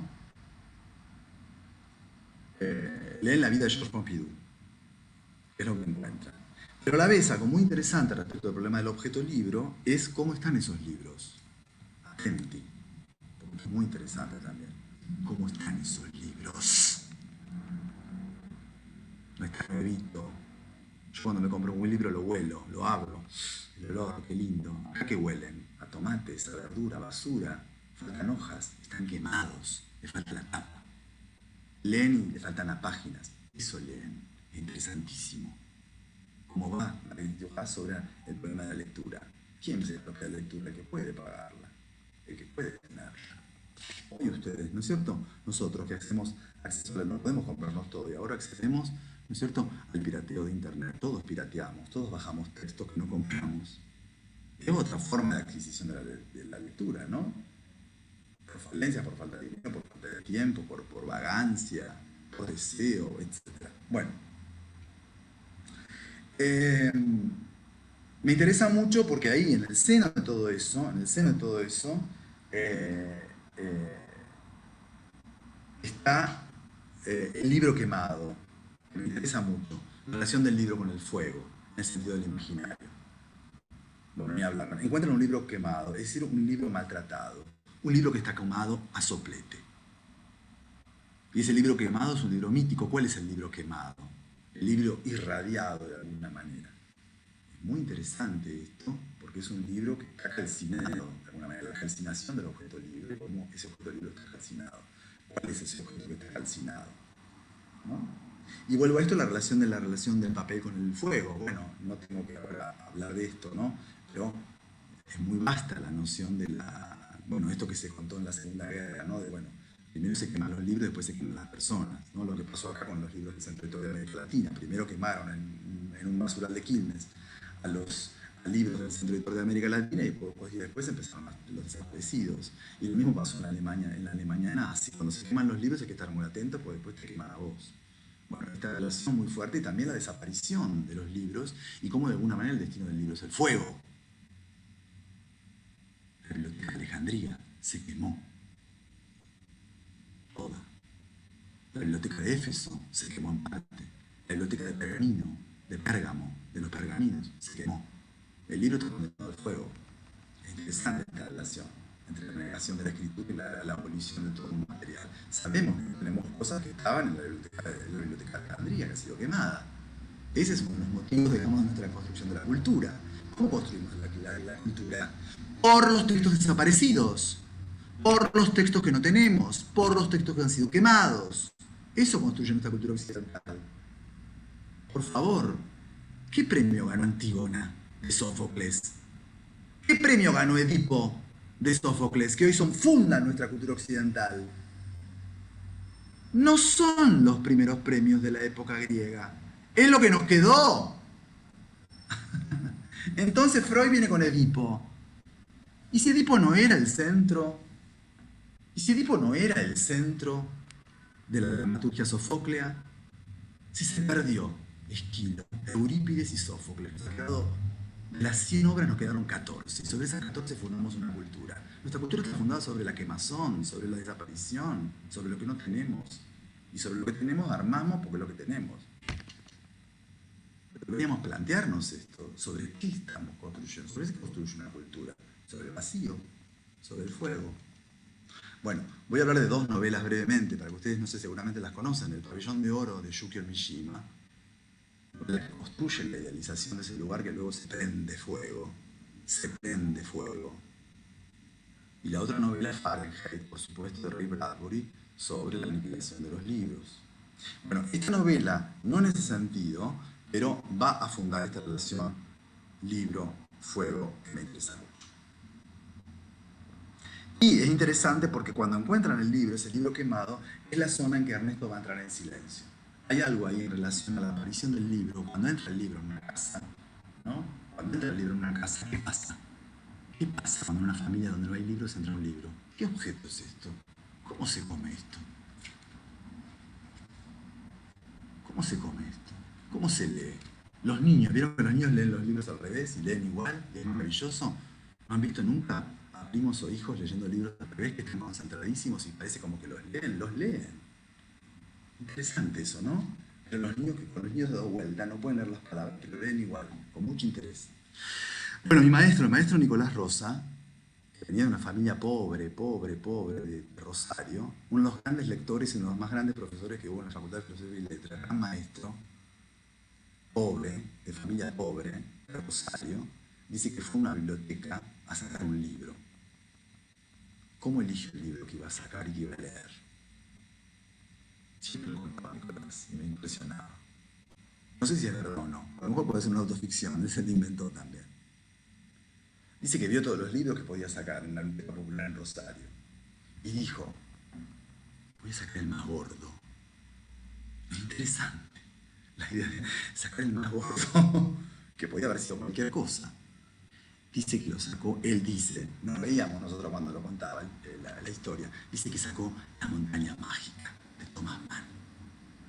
Y que leyó a los 9 años, a los 10 La montaña mágica de Thomas Mann. Yo no sé si quererle, pero es genial.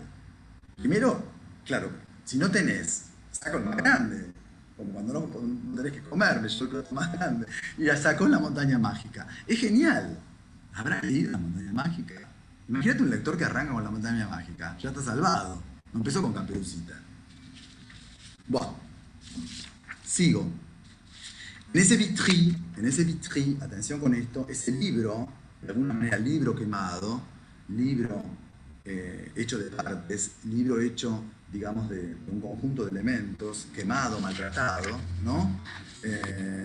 Ese libro se va a unir con otro símbolo muy fuerte, no porque estamos hablando de una literatura simbólica en términos de la literatura de Duras, pero la figura del árbol, porque aparte el papel viene del árbol. El gran problema nuestro es, los libros nos encantan, pero los libros no son sustentables. Algunos son sustentables y encima son carísimos los que son sustentables. Lo demás es dentro de la aniquilación de los bosques. Entonces ahí es muy interesante que ella coloca al comienzo de la novela el problema del libro quemado, la relación libro, fuego, adquisición del libro, lectura, escena de lectura, esto que estoy planteando, y el otro problema que tiene que ver específicamente con el problema del árbol. Un árbol sin edad, ¿no? Un árbol que está ahí en el medio del jardín que pone una noción del orden de lo simbólico. Porque justamente todo parte del libro de los libros, con la escena de un jardín de Edén, donde hay un árbol de la vida, el árbol del bien y del mal, del cual no hay que comer. Todo arranca ahí. Y el libro de los libros, ¿no es cierto?, para la tradición judeocristiana, como Cristo, como Señor de la historia, ¿no? Ahora parece que no, parece que A.C no es antes de Cristo, es antes del COVID y después del COVID. No sé si lo están leyendo eso, pero lo dicen en los diarios de Europa y es muy divertido. El AC ya no es más antes de Cristo, es antes del COVID y después del COVID, que es muy interesante. El COVID como señor de la historia. Bueno, esto es porque nosotros tenemos mucho ombliguismo y queremos que nos está pasando a nosotros, y esto que es tremendo, pero bueno, me imagino todas las pestes que pasaron en la humanidad, si toda peste hubiera marcado un antes y un después, bueno, pero nosotros nos creemos tan importantes que creemos que el COVID es un antes y un después. Bueno, vuelvo al problema del árbol.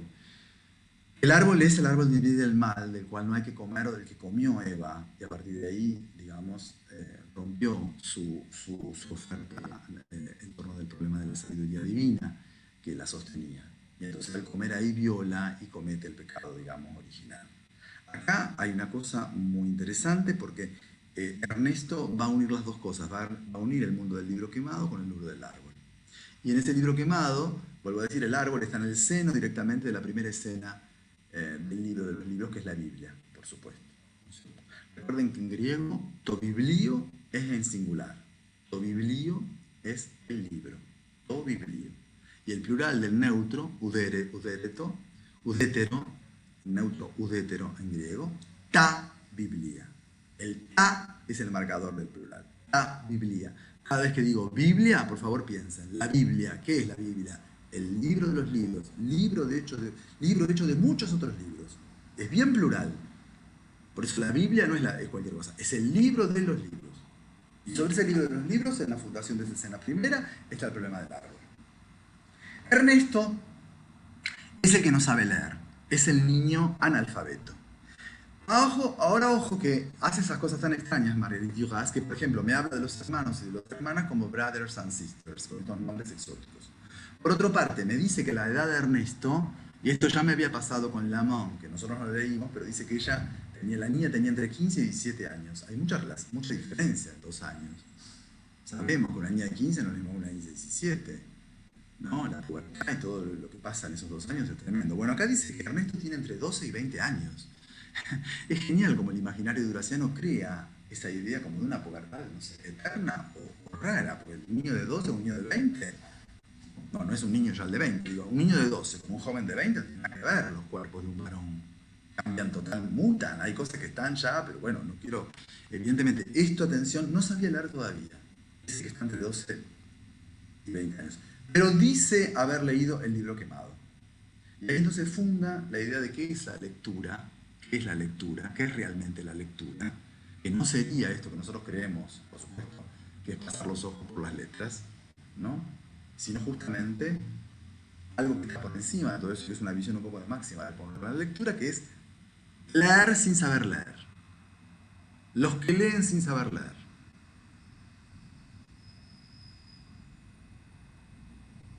Y que por otra parte el error sería chequear si es lo que está entendiendo, porque hay algo que está por encima de la hermenéutica, que es lo que nos viene a decir Duras. Algo que está por encima de la letra, algo que está por encima de la hermenéutica, algo que está por encima de la interpretación. hay un más allá, cosas que se saben más allá de la lectura. Esto es lo que viene a fundar ese conocimiento que Ernesto tiene, que es un conocimiento sabio. Porque Ernesto es un personaje sabio, en el sentido que él, ¿para qué voy al colegio si me enseñan cosas que no sé? Quiere decir que él ya sabe todas las cosas, es un niño sabio, no necesita leer, o va más allá de la lectura. O solo, ¿saben ustedes que el concepto de hermenéutica? Hay dos fenómenos en la hermenéutica, es lo que hacemos con la lectura. Hay una ereusis, donde yo capto los datos de lo que tengo que leer, y después una hermeneusis, que es donde yo interpreto esos datos que tengo. Si yo no puedo llegar a la interpretación, que es la hermenéutica, cuando yo no hago una ereusis, que es cuando levanto los datos para cómo hacer para interpretarlo. Ese es el problema de la interpretación. Lean el libro de Paul Ricoeur, Sur l'interprétation. Es todo sobre Freud. ¿Cómo interpreta Freud? Sur l'interprétation. Paul Ricoeur estudia sobre Freud. ¿Cómo interpreta? Freud, la interpretación de los sueños, ¿no? Los fundamentales. Está la palabra ahí, la interpretación de los sueños. Por Dios.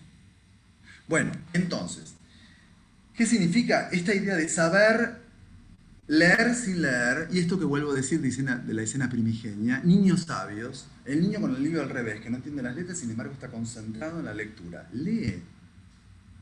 Las madres se ríen, los padres se ríen. Mira cómo lee. Mira cómo lee. El chico está leyendo.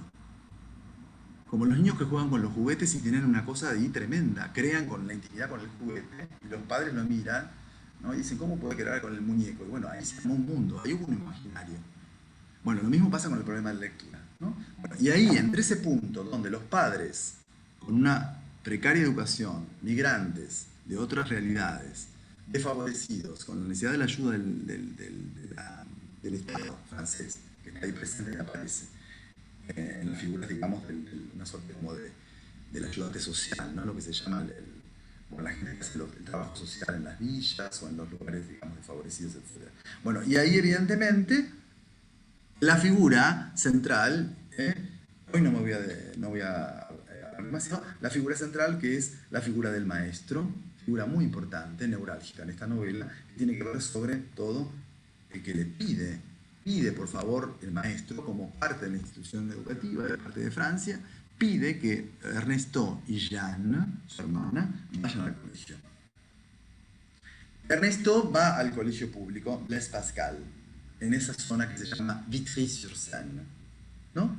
Y ahí es interesante porque la novela, ya dije, hace una mutación muy grande desde el punto de vista de lo enunciativo, hace una mutación muy grande desde el punto de vista de lo discursivo, trabajando sobre estas subespecies genéricas, porque la novela va a pasar de la prosa novelesca a el relato prácticamente del diálogo teatral.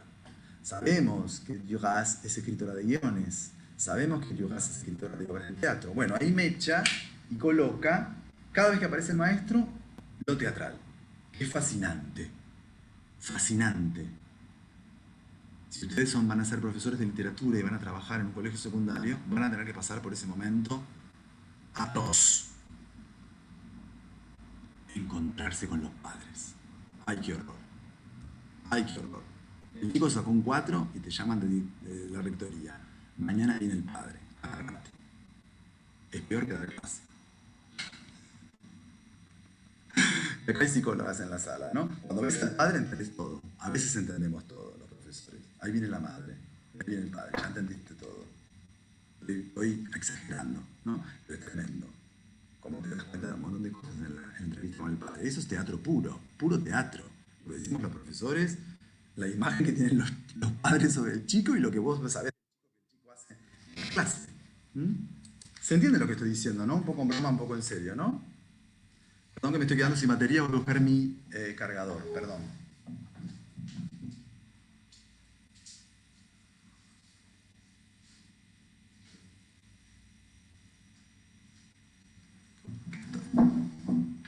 Entonces, vamos al fenómeno de que en la relación con el maestro hay diálogos que evidentemente plantean esto que específicamente tiene que ver con una suerte como de literatura del absurdo. Porque lo que va a ocurrir ahí es la no relación, de alguna manera, entre lo que se dice y lo que se piensa específicamente. Primero por el desconocimiento de los padres respecto de lo que a Ernesto le está pasando, ¿no?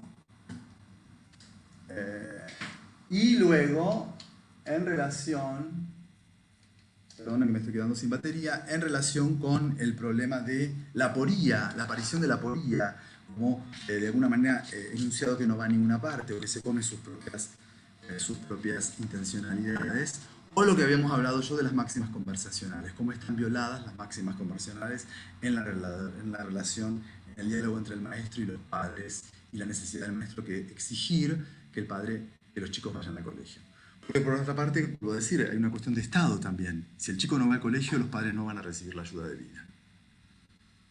Entonces ahí también hay un elemento como imperativo, ¿no?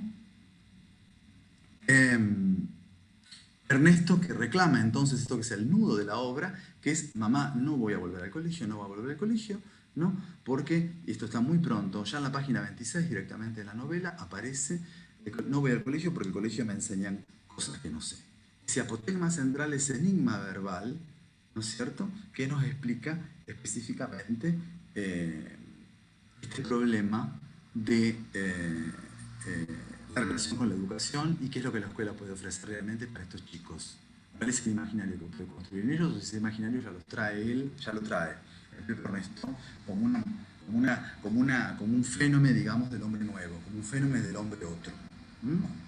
Entonces, la obra está dividida, lo que podríamos llamar, en escenas en prosa y en diálogos, que, como acabo de decir, son de alguna manera semiteatrales. Si ustedes quieren ver un corto basado en esta novela, tienen que ver el corto, que creo que está en YouTube, que se llama Les Enfants, los niños, donde justamente lo que se toma no es las partes en prosa, sino directamente los diálogos teatrales que hizo Marguerite Duras, ahí lo puse en el chat, sobre la relación entre maestro, familia y niños. Lo mismo digo, cualquiera que tenga que dedicarse a los niños, psicoanalistas, médicos, pediatras, maestros, tienen que leer esta novela, porque es una novela muy importante. Y junto con esto viene todo un imaginario, porque la pareja de nene-nena, de Ernesto y Jeanne, también va a entrar en nuestro imaginario, digamos, más del orden del cuento de hadas. Esto sería una suerte como de conte de fées negro, ¿no? Pero evidentemente está la idea del cuento de hadas negro, ¿no? Porque hay idea de algo abandónico, hay alguna idea de que en algún momento, bueno, si no van al colegio no van a poder recibir la ayuda, entonces, bueno, van a ser abandonados, ¿no? La madre muchas veces está contada como una idea de giganta, y entonces Ernesto y Jeanne se transforman en una suerte de nuevos, de Neo, Hansel y Gretel, para volver de alguna manera, aquello que he leído muy bien también, el vienés Bruno Bettelheim en el psicoanálisis de los cuentos de hadas, ¿no? La idea de que Jeanne y de Ernesto son una suerte como de hijos que en cualquier momento o en cualquier, digamos, circunstancia próxima puedan llegar a ser, digamos, de alguna manera abandonados. Bueno, muy brevemente quiero hablar de esta idea del exotismo que traen, porque ahí toda la construcción, digamos, imaginaria, tiene que ver con la afiliación y tiene que ver con lo genético, con la forma en que Emilio, el padre, ¿no es cierto?, italiano, el nombre Emilio es marcador, digamos, no es Emilio, sino que es Emilio, es un marcador de lo italiano, y después lo más complejo, que vuelvo a decirlo, que tiene que ver en función de esto que estamos hablando de la cuento de hadas, la madre como una suerte como de giganta, ¿no?, con raíces polacas, Hanka, Lizuskaya, ¿no?, que tendría ahí como una historia como muy fuerte, ¿no?, y que lo llama a Ernesto también de alguna manera con nombres eslavos. Por momentos lo va a nombrar como Vladimir. Esta idea del polionomato. Yo hablé que al interior de las familias hay una idea como de nombre distinto, el polionomato, como somos nosotros en la lengua del corazón o en la lengua del afecto, que no es la misma que la lengua, digamos, cívica, que es como se nos nombra a partir del Estado, ¿no? Entonces, y voy a ir cerrando con esto. La estructura está dada en que lo que nos ofrece esta novela de manera interesante es las escenas de lectura, como dijimos al comienzo, cómo se construye la lectura en un ámbito desfavorecido, cómo se construye ahora el problema de la educación, en lo que podríamos llamar escenas de aula. Me interesa mucho, la escena de aula, ¿no? Y ahí hay un nudo que la novela está ofreciendo, en términos no solo de cómo se adquiere la lectura, como ya dijimos, sino también cómo se adquiere la educación y cómo se adquiere el conocimiento. ¿Y quién decide quién es el conocimiento y qué es lo legítimo o no? Y ahí hay un nudo que está dado por el maestro, por los padres y por Ernesto.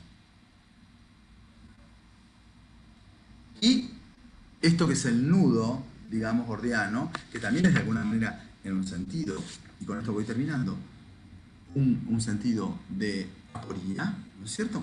El problema de la infancia y la escuela. Yo no voy a entrar acá en debate, pero el año pasado, recuerdan ustedes, ¿no? Yo mismo me llamaron de algunos programas de televisión para hablar que los chicos tenían que ir a la escuela, había que abrir las escuelas. ¿Se acuerdan todo el debate que hubo? Que habría que abrir las escuelas, había que cerrarlas, y había un buen debate. Padres que querían que los chicos fueran como sea y que los docentes teníamos que dar clase como sea. Hay que ir a como sea. No importa si estás vacunado o no, hay que ir a dar clase, decían algunos padres. Y fue un debate interesante que se armó, ¿lo recuerdan, no? Y ahí evidentemente aparecieron todos los imaginarios respecto a la escuela. Los padres creen que los chicos quieren ir a la escuela, están convencidos que es el mejor lugar y que es el mejor lugar donde pueden estar. Yo no estoy tan seguro. Y después de leer esta novela, si la han leído con mucho cuidado, se van a dar cuenta que no estamos muy seguros de eso. Roland Barthes decía, no hay lugar no hay lugar de mayor constricción que la escuela. A las 8 de la mañana hay que estar ahí, sentado. Tremendo eso. Y convencido todo el mundo, la cierta cultura, educación, todo el imaginario familiar, convencido que el mejor lugar donde un chico puede estar es la escuela. Bueno, Ernesto nos viene a demostrar que no. En realidad los chicos no quieren ir a la escuela. O la idea de que el colegio es lo más, bueno, eso está, y que el colegio es el mejor lugar donde para educarse. Son preguntas que nos hace esta literatura de Yogas.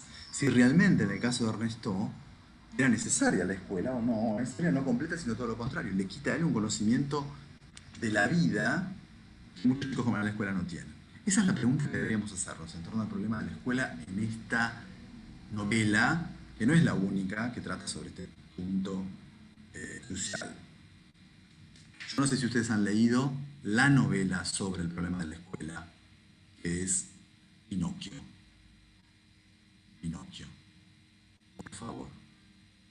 Novela rara, extraña de un muñeco hecho de madera y su padre Geppetto. Lean la novela de Carlo Collodi, novela central para el problema de la educación. ¿Qué hace Geppetto? Se endeuda para comprarle el alfabeto, el manual, para mandarlo al muñeco Pinocchio a la escuela. ¿Y qué pasa? Qué hermoso lo que pasa. Y es central. ¿Qué pasa? Es el padre que se endeuda para comprarle el manual para que el chico vaya al colegio. Y el chico sale de la casa. Cuando digo el chico estoy hablando de Pinocchio, ¿eh? Estoy hablando de un muñeco hecho de madera. Ella lo dice su nombre. Pinocchio, ojos de pino. ¿Qué hace Pinocho? Me parece que lo voy a dejar acá para que ustedes lo busquen esta noche. ¿Qué hace Pinocho?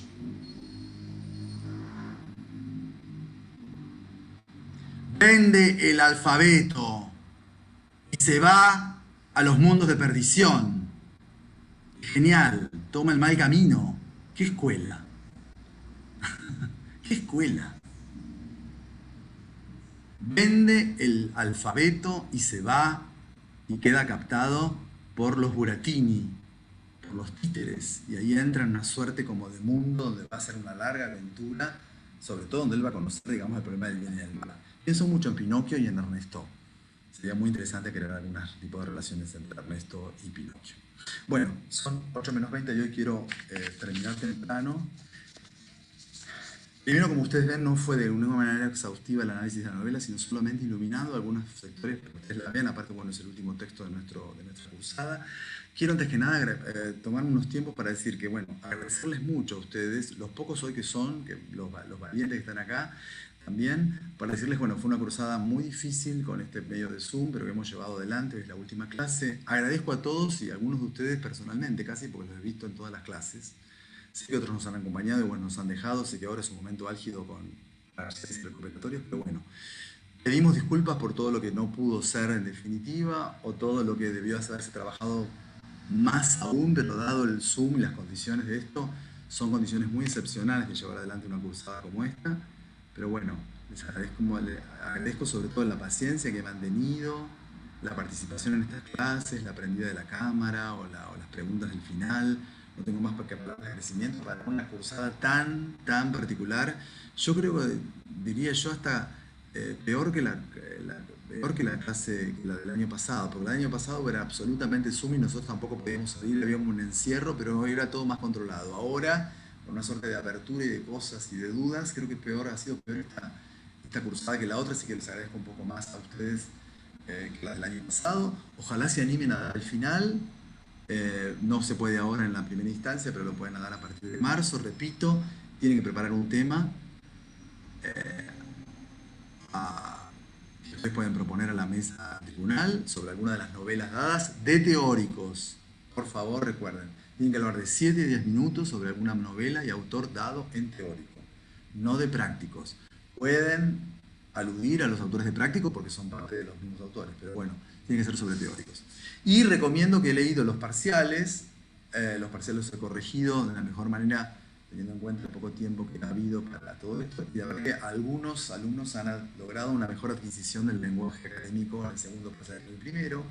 Hay algunos que les falta también, veo mucho coloquialismo, perdón, que escriben como hablan, y eso me parece un poco tremendo, pero bueno, creo que la adquisición del lenguaje académico es una construcción, y lo que tiene esta materia, que es la materia que nos toca a todos en un tronco así muy central, es que es una materia que puede convocar a profesores, perdón, a alumnos que están recién empezando la carrera, otros que están terminando, o gente que está, digamos, en la parte media, ¿no es cierto?, de la carrera, que también es dificultoso, porque bueno, yo no sé si estoy hablando a gente que conoce mucho, que los nombres que estoy diciendo no suenan a nada, o bueno, es muy difícil colocar una media para este tipo de literaturas extranjeras que están en el tronco, digamos, medio del grado. Por todo ese esfuerzo, sobre todo con el problema del campus, la bibliografía, las clases grabadas, el seguimiento que han hecho con los prácticos y las clases que se han colgado, todo el esfuerzo de la cátedra. Quiero reconocer a la profesora Arnoux, al profesor Caputo, al doctor Dinucci, y también sobre todo a Lucía Fogelfan, que es sobre todo nuestra suerte como de stage manager, una gran profesora, pero una stage manager que nos cuida las espaldas sobre cómo no somos todos muy versados en esto de la tecnología, y ella ha logrado que la cátedra pudiera, sé que ha habido muchos errores y pido disculpas por ello, pero que tengamos una presencia en el campo con la bibliografía, con las clases colgadas, con la comunicación con ustedes y con los prácticos que han seguido adelante. Bueno, no quiero cansar más. Agradezco los agradecimientos acá de Pedro, de Cristina, de Liz, por supuesto. Esto que ha permitido la virtualidad de gente que por fuera de la cátedra también ha participado con nosotros. Yo creo que espero y auguro que estos Racine, Diderot, Rimbaud, Maupassant y Genet y Duras hayan sido interesantes para ustedes. Creo que son autores claves todos, que ha sido un interesante recorrido por la subjetividad de la disidencia, y espero que esto les habilite sobre todo otras lecturas, ¿no? Que vayan a ellos con otras lecturas, con otras miradas, que sería lo más interesante que nos puede pasar en la literatura, más allá de lo meramente, digamos, académico y universitario, que es el recorrido por una literatura francesa como un panorama. Y hemos visto un panorama, pero espero que haya sido, a pesar del tiempo Hola. y las circunstancias, interesantes. Quiero agradecer también a Enzo Soto. Gracias, Enzo, por tus palabras. Gracias a Guadalupe. Gracias, Guadalupe, por tus palabras también. Bueno, me alegro que se hayan llevado a tres palabras. Sí, Santiago, querías hablar, con todo gusto. No, gracias por la cursada, porque fue muy amena y vos dabas buenas clases. Y también una cosa, las preguntas que te dan después del tema, ¿van a ser sobre teóricos, textos y críticos o van a ser sobre...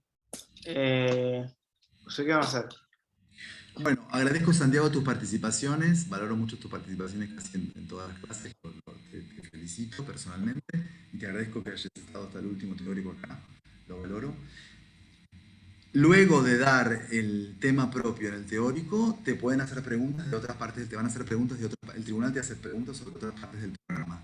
Siempre sobre los libros teóricos. Los prácticos quedan en prácticos, y lo que hace el práctico es, bueno, si vos viste Moderato Cantabile, pero vos vas a exponer sobre la lluvia de verano, podés establecer relaciones entre Moderato Cantabile y la lluvia de verano, entre Moderato Cantabile y la Pluie d'été. Eso se puede hacer. Pero el centro tuyo tiene que estar siempre sobre el tema de teóricos.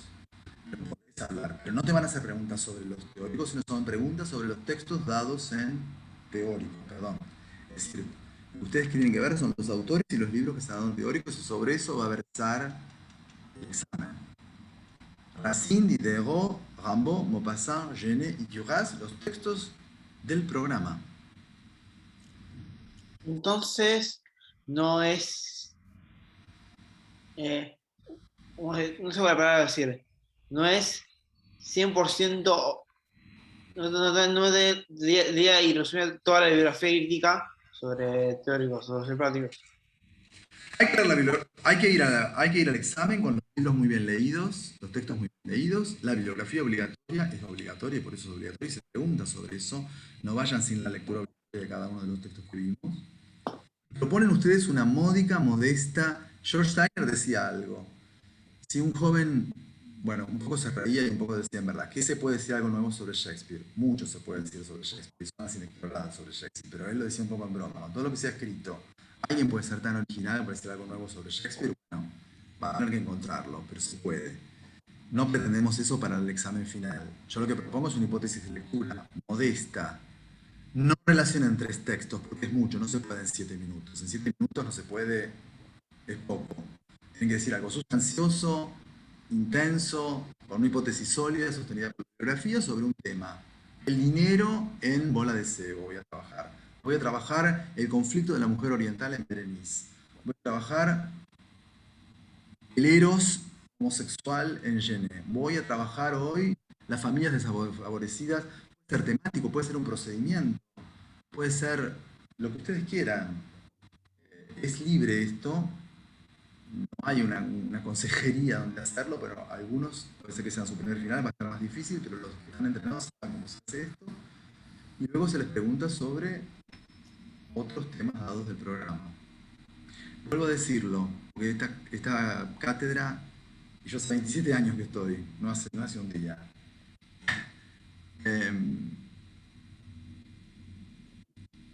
Esta cátedra tiene fama, o ha tenido fama, mala fama, de aprobar. Sin embargo, estaba la profesora Salerno, histórica profesora de esta cátedra, cada vez que la vi desaprobaba porque les preguntaba sobre los textos bases. Y los alumnos no contestaban. Y eso para ella significaba un aplazo total. Venían con la bibliografía obligatoria, pero ella preguntaba, ¿qué pasa en el acto 2 de Tartufo? Y el chico se quedaba muy no sabía. Bueno, no es que con la precisión les va a decir que va a pasar en tal capítulo. Pero cuando ella indagaba, el acto 2 de Tartufo no lo habían leído. Y ella automáticamente ponía el 2. La vi muy pocas veces hacerlo, pero cuando lo hacía, lo hacía. Yo sigo el consejo de René Salerno. Si yo le pregunto sobre Diderot y empiezo a escarbar y no sabe la religieuse, para mí ya está terminado el examen. Suficiente. No me tengo la bibliografía. El texto es fundamental para nosotros. Esta es una facultad donde muchas veces se ha creado toda la montaña bibliográfica crítica, que a veces hace como el libro ese, ¿no? Como hablar de libros que no han leído. Hay gente que habla de libros que no han leído. Y bueno, esta facultad crea monstruos así, gente que habla de libros que no ha leído. Y uno en el examen se da cuenta, no lo leyó el libro, no lo tiene bien leído, no leyó La Pluie d'été bien, no leyó Querelle bien leído. Lean muy bien esos textos y sobre todo el que van a elegir, por Dios, léanlo muy bien. Y con la bibliografía crítica y con una hipótesis modesta, pero certera y van adelante. Bueno, no quiero asustar. Sí, yo me voy a preguntar la bibliografía porque abajo puedo entrar en pandemia y interpretar esto como de otra manera, pero básicamente era que como yo como no me puedo movilizar hasta la capital hasta comprar bibliografía ya, como yo puede tener bibliografía, está en el drive, está en la parte de computación de Wolfgang, y bueno, quiero saber si fue como faltaba un poco de bibliografía, yo me la voy a tener que comprar, pero bueno. Bueno, ahí yo te diría, Santiago, te recomendaría algún tipo de al amigo, colega que te lo pueda comprar y escanear. A lo mejor no es necesario que vos lo podés conseguir. Puedes hablar con SIM y comprarlo y te lo manden digital. No sé si hay comunicación con el CEFIL, desconozco en qué estado está. Y nosotros tenemos casi todo colgado en el campus o en el drive. Creo que te puede faltar muy poco. No sé si te faltaría, pero me parece que casi todo está o debería estar. Y si no y si no hay cursadas anteriores colgadas, fíjate que este programa lo dimos también el año pasado. Si te metes en la cursada del año pasado, también está la bibliografía. Yo creo que hay maneras de que vos completes eso que está faltando. Te recomendaría que aguces tu ingenio como para poder, agudices tu ingenio para poder eh, hacer esa bibliografía. Era un texto de Rimbaud crítico, otro texto de Gray crítico y otro de. Y dos de Duras crítico, creo, pero nada más eso. Bueno, cuestión de buscarlos y rastrearlos, a ver, a lo mejor están en internet también, o si no, mandanos un mail a ver si lo tenemos a mano para poder pasártelo. No desestimes la posibilidad de agotar todas las posibilidades. ¿Algún comentario, pregunta que quieran hacer? Y si no, vamos terminando nuestra cursada 2021, aunque no lo podamos creer. La nuestra terminamos el viernes porque tenemos clase el viernes. Claro, los prácticos siguen esta semana, es verdad. Bueno, espero que nos volvamos a cruzar en la facultad. Está nuestro mail para poder comunicarnos. Si hay dudas respecto del momento que se van a Y preparar. yo vuelvo con una pregunta en el chat. ¿Vas a algún seminario el año que viene? No. No, porque como estoy a cargo de la cátedra de manera interina, tengo casi toda cubierta mi cantidad de horas de dictado de clases. Si no, en general, yo generalmente daba en la primera parte del año un seminario y en la segunda parte dictaba la materia. Pero como tengo prácticamente las horas a cargo, me consumen toda la el dictado de la cátedra, entonces no es que no esté habilitado, tengo cubierta mi cantidad horaria por la dedicación que tengo. Entonces no voy a dar, el año que viene no tengo previsto dar un seminario en el primer cuatrimestre, sino que voy a dar la materia el año que viene y les digo que la materia el año que viene va a cambiar el programa. Vamos a cambiar el programa. Va a ser de Proust. No, va a estar muy bien, va a estar incluido Proust, pero vamos a dar una suerte como de museo de la novela francesa. Es un programa muy interesante, creo que va a ser un programa deslumbrante, porque la literatura francesa es deslumbrante y vamos a ver grandes novelas de la literatura francesa. Si quieren repetir la materia, podrían hacerlo. Tienen que pedir permiso, pero bueno, voy a dar todas novelas que no hemos dado ahora. No quiero adelantar, pero vamos a dar Pantagruel, vamos a dar La Princesse de Clèves, vamos a dar Candide de Voltaire, vamos a dar Madame Bovary de Flaubert, vamos a dar el primer tomo de Proust y voy a dar El extranjero de Camus. Del siglo XVI al siglo XX. 7 grandes novelas francesas, ineludibles, ineludibles. Ese va a ser nuestro programa. Creo que va a ser un gran programa y va a atraer mucho a los estudiantes. Espero estar a la altura de esos grandes textos. Esperemos estar a la altura con toda la cátedra de esos grandes textos. ¿Puedo contar una anécdota de Malvina? Dale.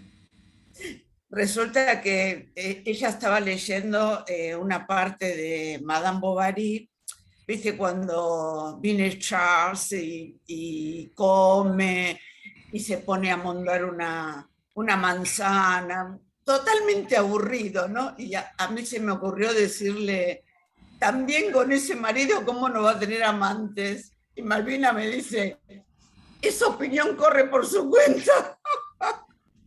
Qué fuerte. Dios mío, bueno. ¿Qué le Seguramente estaba analizando Malvina el pasaje en que Auerbach trabaja en el momento en que Charles toma la sopa, ¿no? Como una manera, digamos, del tedio, digamos, al cual se ve sumido Emma, evidentemente. Es lo que te dijo Malvina. Bueno, Alicia, gracias también. Bueno, gracias a todos por esta cursada. Estamos a disposición la cátedra a través de los canales que todos conocen y bueno, nos volveremos a cruzar. Muchas gracias por la paciencia y buenas noches a todos. Un placer siempre. Gracias. Chao. Gracias, chao. A todos.